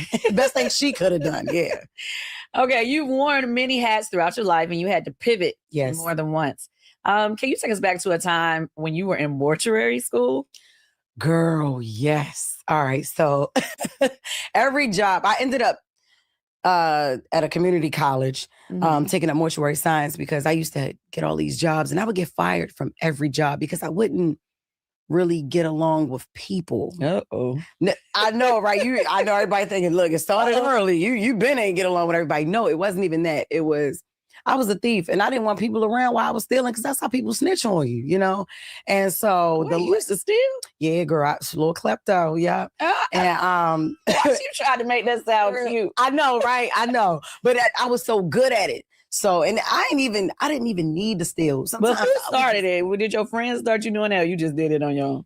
I just did it on my own, to be honest with you. Yeah, I just did it or whatever. But I was working at McDonald's and I was the overnight manager and I started stealing out the register. And the wrong thing I did, I included somebody because I needed somebody to watch the window for me. And overnight, there's a period of time where the registers, the system goes down for a reset. But we can't stop taking orders. You got to do it manually. And I'm like, all right, cool. This is my time. That would be when I steal all the money and everything like that. We got to have a certain amount to put in the safe. I would be chipping off of it. But I was saving my money up because I was trying to move out my mother's house. And I had included one of my coworkers, one of my crew members, and they told on me because I wasn't giving them enough money. Oh, Lord. Yeah, so I come into work. I'm like, okay, it's an extra manager put on the shift. What's going on? Still dumb as hell, not thinking like, Jess, you might want to chill out. Don't steal tonight. Because I was doing it every day, every night. And then I still was stealing. The person was watching me. I came into work the next day. They told me to come into the morning shift. And they was like, yeah, we got to let you go because this is you stealing. Had me on camera. I was like, damn, I thought the system was down the whole time. They did that purposely to catch me stealing. Right. So, they ain't lock you up? No, they didn't. But that's the thing, because I was like, I'm a single mother. I need this, and it's not y'all money. You know what I mean? So why y'all firing me? You know, don't press charges, please. And it was like, no. Handcuffs. I know, right? I know, but they didn't. That's why. Shout out to them for not taking me to court, you know, and making me be the best mother I could be, because I got to move up my mother's house. But after I got fired, I was still living with my mom. I went home, and she was like, all right, you're going to do something. You're not going to lay around this house. You're either going to get another job or you're going to go to school. Wait, did you explain to your mama why you got fired? No. I bet you did. Nope. No. Hell no. Mom, that would have been the first time my mother laid hands on me. Like, hell no. So I didn't. So she'll be finding out when she reads the book. Actually, she's going to find out here with Candy Burst that I got fired for stealing out the damn register. But yeah, she told me I had to do something, and I was like, all right, cool. I don't want to work with people because I know I'm gonna steal again and probably get snitched on. So I'm gonna go to school. And my idea of mortuary science is if the people dead, they can't snitch on you. You know what I'm saying? So I was like, you know what? I'm gonna work with some dead people and see how that work out. But that was short lived because, girl, dead bodies scared me. I didn't realize when you embalm a body, if you put too much embalming fluid or too little, the limbs still move. So I'm like, damn, y'all ain't even dead. So I left. I did like a few weeks of clinicals and I left. Oh my goodness. Okay. Have you ever watched a clip back and thought, maybe I could have said this differently? Every day. I do that. I do that now. Girl, yeah, every day, man. Especially when I first jumped on social media and I was making them videos when I would be riding around in my car. Man, hell yeah. And some of them old Just with the Messes, oh my God, some of my old rants when I be roasting people. And it was funny then, and I was funnier to everybody then, but I guess now that everything is so sensitive and everything is so touchy and we got all these different communities of people and everybody is just like, you know, everybody has a voice now because of social media and with the, you know, I feel it too. Like, damn, Just man, what the hell were you going through? But I wasn't going through nothing. I grew up in Baltimore City and we talk hard. It's our delivery, our accent. And just, I grew up around a bunch of guys, around a bunch of boys. You know, I was the only girl for a while until my little sister came, but I used to hang with nothing but guys. And so I was just tough as hell. Yeah, man. So I don't know. So, okay. I mean, I always feel like, especially anytime we doing stuff like this, you know, podcasts, and like you said, social media stuff. It's like you say things that you just be like, oh, it's just trying to be funny and jest, and then people, you know, take it to heart. You're like, man, I wasn't trying to. Oh my God! And then you see that person in the comment like, oh my God, like I was traumatized, but I'm getting to love you now. But you used to traumatize me all the time, and I remember you talked about this, and my mom was going through the same thing, and I was like, damn, girl, what the hell? You know, sorry. But that shit was funny, you know, back then. So, have you ever had a celebrity that you made a joke on just step to you or slide to your DMs to check you about it? The only person, to be honest, Meek Mill was very upset with me when I roasted his ass to the gods, like up and down, dragged this man. And I think it was like 2 or 3 videos. All right, y'all. So I'm going to go ahead and stop the video right there. I apologize. I know it's really good, right? So y'all let me know. That's what I'm saying. Y'all want me to do a part 2? We'll do a part 2. We play some more of the Brat and Judy. We play some more of Jess and Candy. It's giving me life. I love it. One of the things I love about Jess is like, yo, she remind me of my best friend. She from Baltimore. One of my best friends growing up was from Baltimore. She lived half of her life in Baltimore, half of her life in Jersey, because her parents were split. And that's my homegirl to the end. So I love listening to Jess. And, you know, a lot of the things that she's talking about and the experiences and things that she's been through, or, you know, choices and whatnot that she's had to make in her younger part of her life, you know, being from the inner city, being from the hood, being from the ghetto, being from the streets and stuff like that. It's something that I can attest to.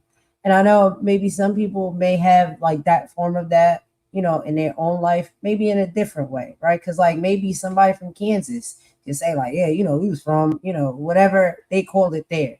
We can't be sure. And that's why I'm saying like everybody comes from a lot of different backgrounds with a lot of different circumstances and a lot of different unfortunate things that they may have had to survive through and live through and go through. And sometimes, you know, when you come out on the other side of that, you still living, you still breathing, you still here, but it does sometimes shape you into being the person you are, as far as how you talk, how you walk, how you handle conflict, how you speak to people, how you know, your accent maybe, whatever, you know. And I think that if we are going to be people, all of us that are different, what we have to do is really take the time to get to know one another, understand each other's life stories and experiences and backgrounds. And I think that gives us a better understanding of how we move and we operate, because we all come from somewhere, we all come from something, we all probably been through some things. And, you know, I think that is what's really important. But I am going to wrap this one up, y'all, and I'm going to see y'all over on Lacey's channel. She's going to go live right after this. I'm going to be over there. I suggest y'all go over there as well. We got some things to talk about, child, and have some, you know, hee ha ha, some good times. It's always a good time over there on Lacey's channel. And I don't care what the people say. Like I said, we need to get to know one another at the core and give people a chance, give people understanding, give people forgiveness, and move and march forward.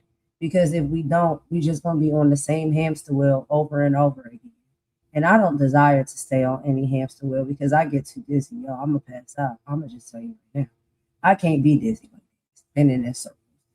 So I like to just get to know people, meet them where they at, and understand a little bit more of who they are. And I think in both of these lives that I showed y'all in these interviews that we watched together, we can see so many different dynamics across the board, right? When it comes to relationships and being under the LGBTQIA plus community as two women and navigating that space. When it comes to, we see Jess Hilarious speaking with Candy Burris, two Black women saying, yeah, Candy talking about she was getting in trouble in middle school. As a lot of us used to get in trouble in middle school, school, skipping class, leaving school, getting pregnant early, all of the things. Everybody has an experience of something that they've been through. And it don't have to be just within the Black community. It's all of us as people that have been through something and some type of experience. And yeah, sometimes it shapes you into how you talk, how you walk, how you handle things, you know, how you speak. But shouldn't we give one another the time or, you know, the respect to understand each other's story? That's what's important to me. That's what I just choose to do. I've always done it and I always continue to do it. So before we get out of here today, y'all, I want to leave y'all with something deep to carry with you. From these two past powerful conversations, when you look at the Brat and Judy and you look at Jess Hilarious, the common thread between them is the high cost of growth. Judy and the Brat showed us that true transparency requires you to master your own self-control. Jess Hilarious showed us that to successfully protect your family, and we didn't get to that point, y'all, but we will if y'all want me to do the part two, and I think I will do a part two. You have to completely kill off your past resentment and ego. We'll get to that part when she's talking about the co-parenting, you know, between her and her ex. But we also have to acknowledge that we all live entirely different lives.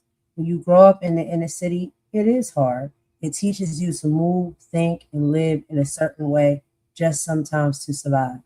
That environment is why so many of us may seem to come off a bit aggressive, so defensive, and so hard up. It's an armor, but at the core, we all are loving people who have hearts That is exactly why we have to stop passing so much judgment from a distance. That's why people need to actually take the time to get to know one another before writing each other off. You have to understand the survival story behind the armor.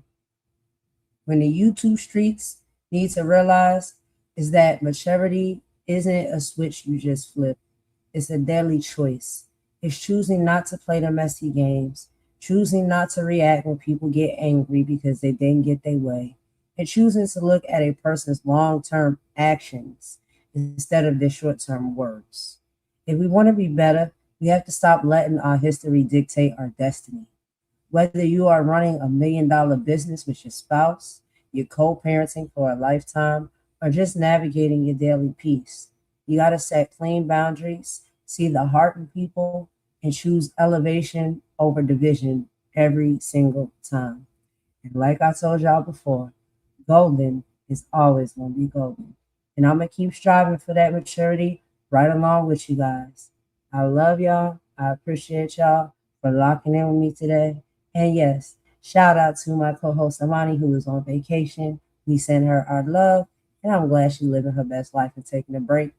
But y'all, if you please like, share, subscribe, comment, all of the things. And y'all know I will catch y'all on the next live. So typical golden fashion, y'all know we're going to end it with a few bops. But thank you all so much for who have joined me here today. Like I said, Lacey is getting ready to go live in just a moment. So I'm going to go over there and chit-chat with them for a little bit. So if y'all want to come over as well, that is where we will be at. But I appreciate all of y'all presence. And again, even if you just laying back and kicking it in the cut, you know, just having a snack or a cocktail or something, and you're not in the chat, we can still feel your presence. I appreciate it. And even if you're lurking in the bushes to listen to everything that I talked about and I said, so you can use it for your content on your channel, have at it. You know, every now and then we got to throw them a bone, child. Because these people out here are thirsty and they in need, and I don't want nobody to go without anything that they don't need now. So if you need to talk about me and that brings you life and, you know, content, then I guess you can continue to have at it. But I don't desire to keep doing content like that. I don't desire to keep talking about these people like that. I really don't desire to do that when it comes to my content. I have bigger and better things that I want to talk about and life experiences to be had. So that's where y'all see me over here chopping it up with y'all fine people and having a good time, or I'm out here living my best life. And I hope we all are doing the same. So I appreciate each and every one of you. Thank you so much for all of your support. Y'all know I'll be around the YouTube streets. I probably will see y'all around in other places as well. Let's go ahead and end this off with a bop, y'all. And I will talk to y'all tomorrow on the next live. Thank you so much. This is Golden signing out. Bye.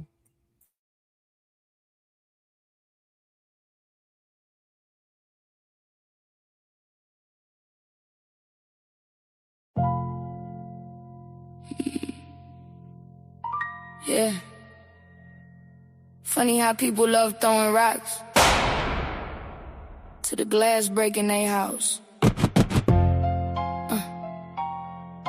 Don't start nothing. Won't be nothing. Don't start nothing. Won't be nothing.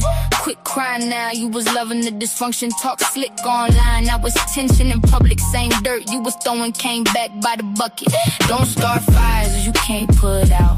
Whole lot of wolves when the views go up. Whole lot of snakes when the truth come out. Now you wanna play victim. Shut up. We remember. Now it hurt? Oh, okay. Karma outside. Keep that same energy. Yeah. I done seen people smile and secretly plot. Screenshot conversations, send them round blocks. Do foul business, then run to God. Like heaven don't know what type time they on. Whole personality built off drama. Whole page built off tearing down mamas. Whole crew fake. Everybody gossip, then act confused when life get darker. Nah. You created that storm. Every lie got a price. Every snake get exposed eventually. That's just life. See, the internet made weird people famous. Everybody tough with edits and angles. Everybody gangster behind them captions, till real pressure finally make them anxious. Now they posting little quotes about peace, after years of being messy for free. You can't stab folks and scream, don't bleed. That ain't karma, that's receipts. Don't start nothing, won't be nothing. You was out here moving low and disgusting. Not the same energy, turn disruptive, and your own people ain't even trusting. Don't throw dirt, then hide your hands. Universe spin back, that's God's plan. You made beds in all that chaos. Now lay there and deal with that. Tiptoe. Now they ducking their comments. Funny how bullies get quiet when karma responding.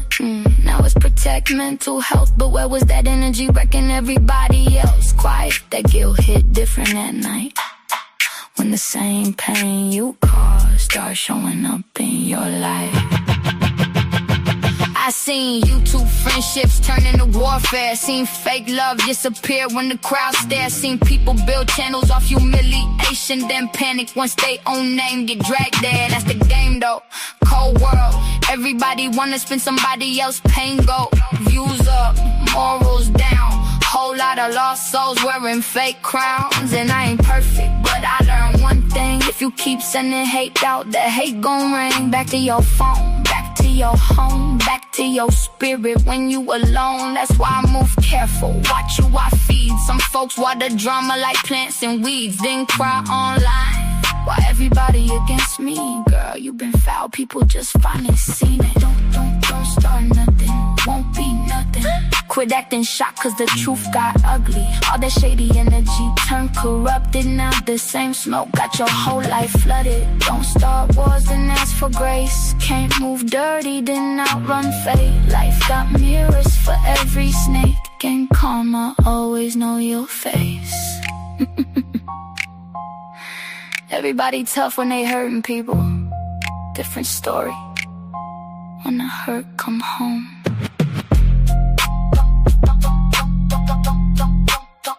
Don't start nothing.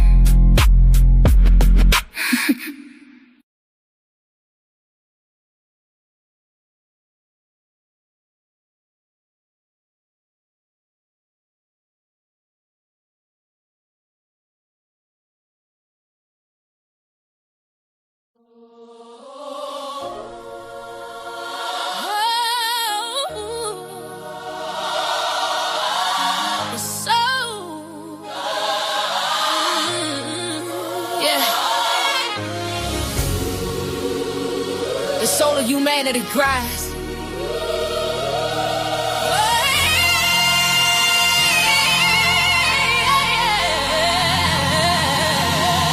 A roof above, a shelter from the storm.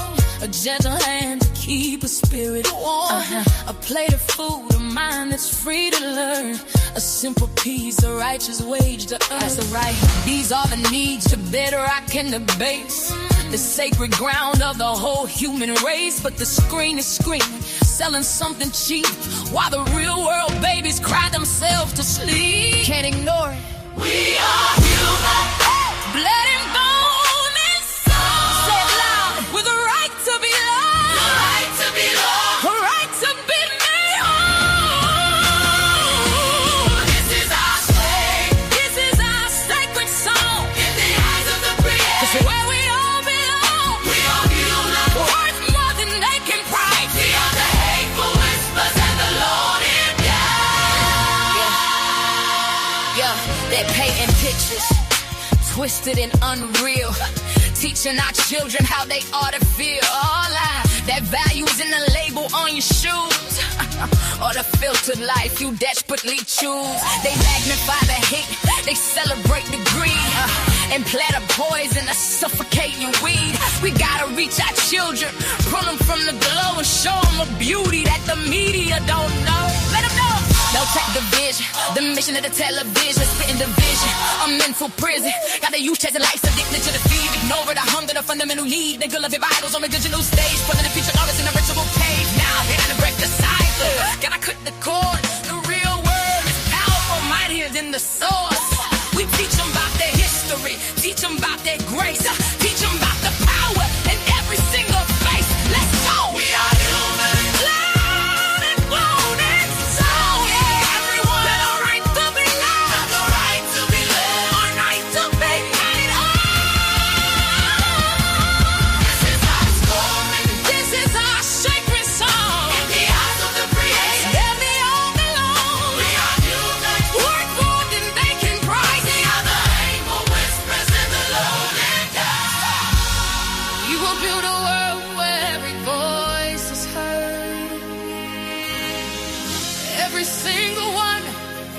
from the suburbs to the curb.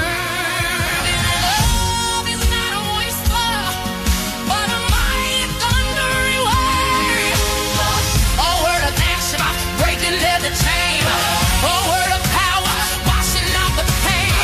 It ain't a feeling, it's a verb. It's what you do for me, for them, for us, for you.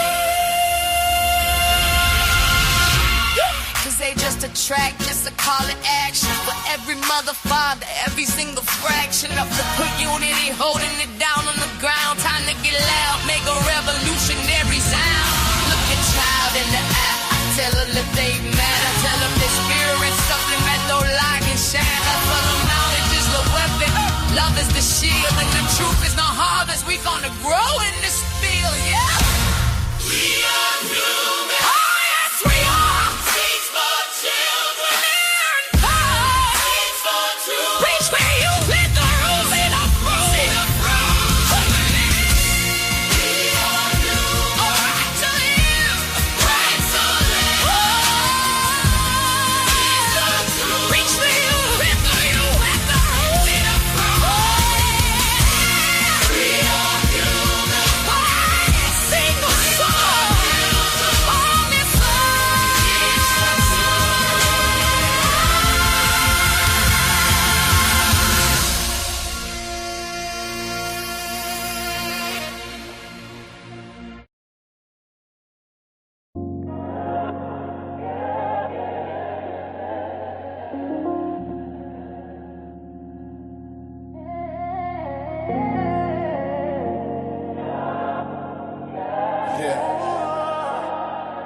Yeah.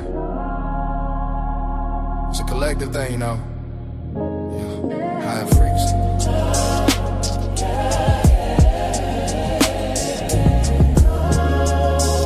We just rising.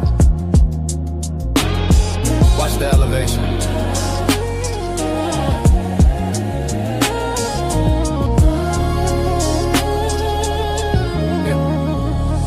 I used to look for God in the clouds, had my head down. Now I see the kingdom in the people, it's a spread now. Love is a currency, we don't need a gold crown. We lifting everybody up, we don't let a soul drown. It's that eternal glow, yeah, that spiritual fastest. Turning all our trials into heavenly access. We moving past the labels and the religious brackets. When love is the language, we don't need a tactic. Love is love, it's the way that we climb. Leaving all the heavy, bitter pieces behind. It's in the sunshine, our soul intervention. Living in the higher, holy dimension.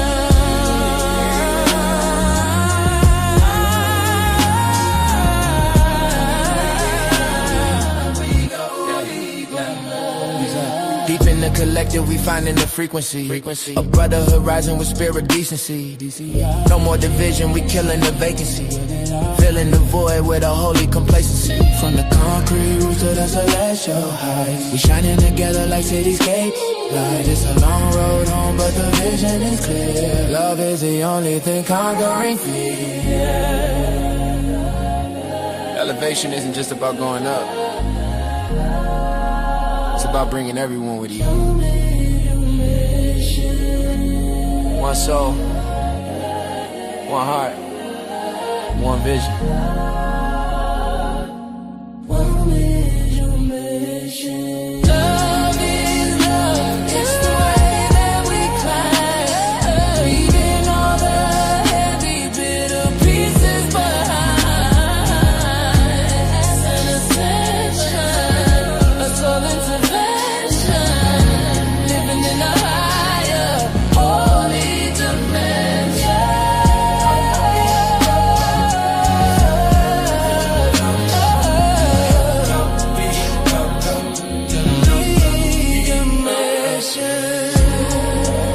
Collective energy, no one left behind.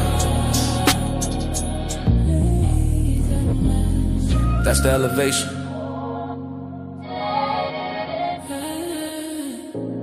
Ascension.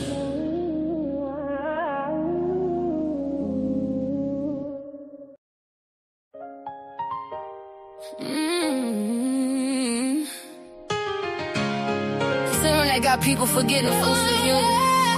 That part. Every laugh ain't harmless. Every post ain't just jokes. Some people smiling online, crying in real life. Enough is enough. Enough is enough. Why you tearing people down for fun? Why? You don't know what they carry when the camera done. Broken souls throw stones, then hide their hands. Cowards in comment sections playing God again. Karma don't miss, karma don't miss. And healing's still possible too. So either spread love or watch life humble you. Yeah.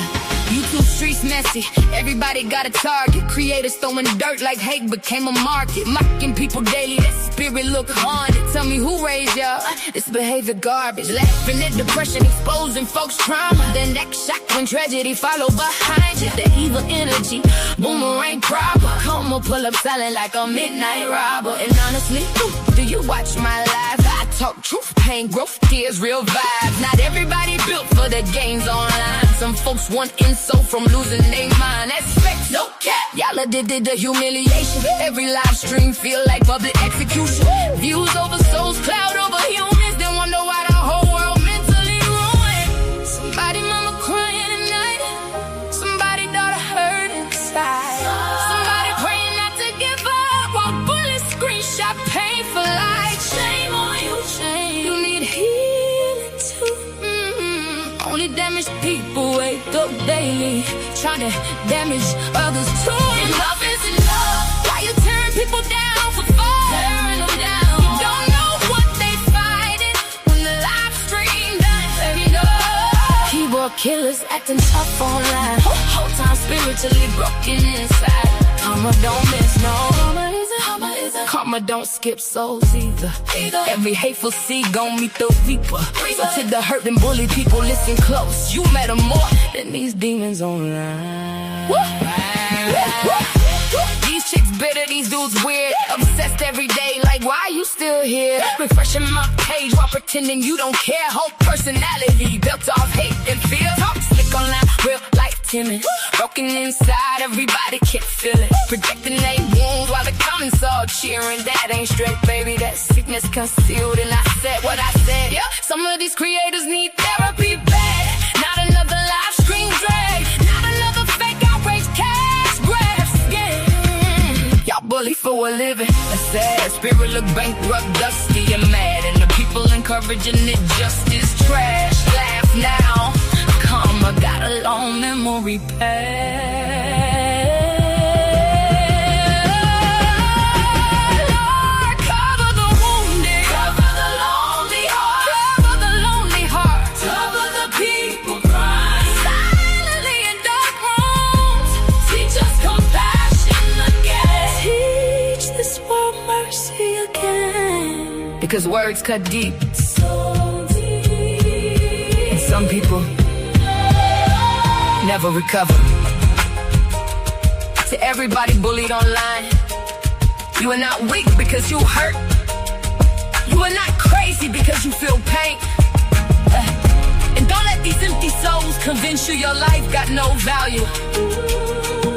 The loudest bullies usually fighting demons they never healed from.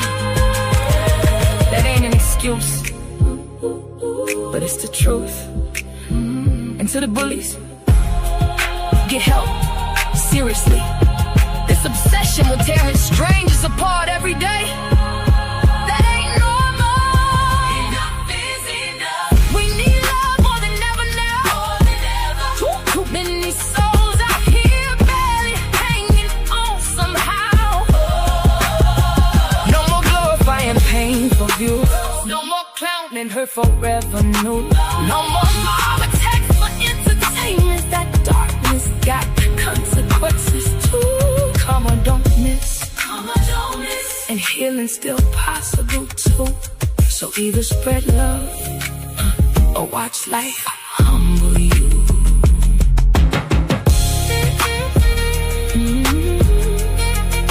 Enough is enough. Spread love before it's too late. Yeah, before it's too late.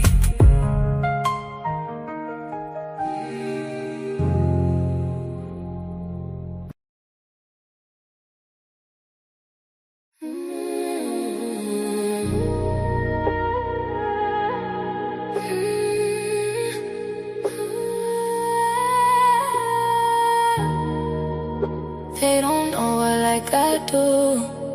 Nah. Golden. She moved through the city with her hair held high. Pretty brown skin with a storm inside. Everybody see the glow, they don't know the pressure. Smile so warm, but her heart no weather. Late nights riding while the skyline blur. Trying not to cry when the memories occurred. Had to learn fast, everybody ain't loyal. Some people love you long as they control you. Now she move careful, energy expensive. Too many fake vibes hiding in the friendship. Used to give love with her hands wide open. Now every scar got the whole vibe frozen. They don't know her like I. No, they don't know. She goes by golden, soft voice, deep soul, hope or glowing. She goes by golden. City lights dancing with her heart stay open. Long dark roads, but she still stay focused. Everybody watching, but they don't really know. She goes by golden. Too much grace with the games they throwing. Real love, rare, so spirits they got it. Beautiful soul, but the pain left marks in it. Mirror tell the truth when the lights go dim. All the things she carry weight heavy within. She survived nights she don't even speak on. Still finding peace what the whole world ain't wrong. Funny how the love disappear when you're healing. Funny how the fate come around when you win. Now she trusts God more than people intend. Just cause smiles hot and being hidden in the big. She's still soft-hearted but she way less naive. Can't keep pouring love where there's nothing received. Still dancing slow through the hurt and confusion. Trying not to lose herself chasing illusions. She survived the fire. Still glowing through this room. Still dangerous, still chosen. She goes by golden. Snow so deep, made the whole room notice. Heavy lies couldn't break what was chosen. Still standing tall while the whole world folding. She goes by golden. Heartbreak turned to pens in the matter. Now the tears got rhythm when she's singing. And they still don't know her like that.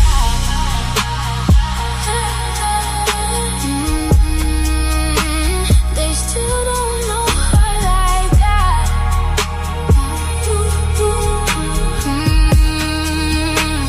Spend too much time looking for love in strangers. Spend too much time letting outside voices shake the mirror. But at the end of the night, when the lights fade, when the city cried, when the tears dried, we still got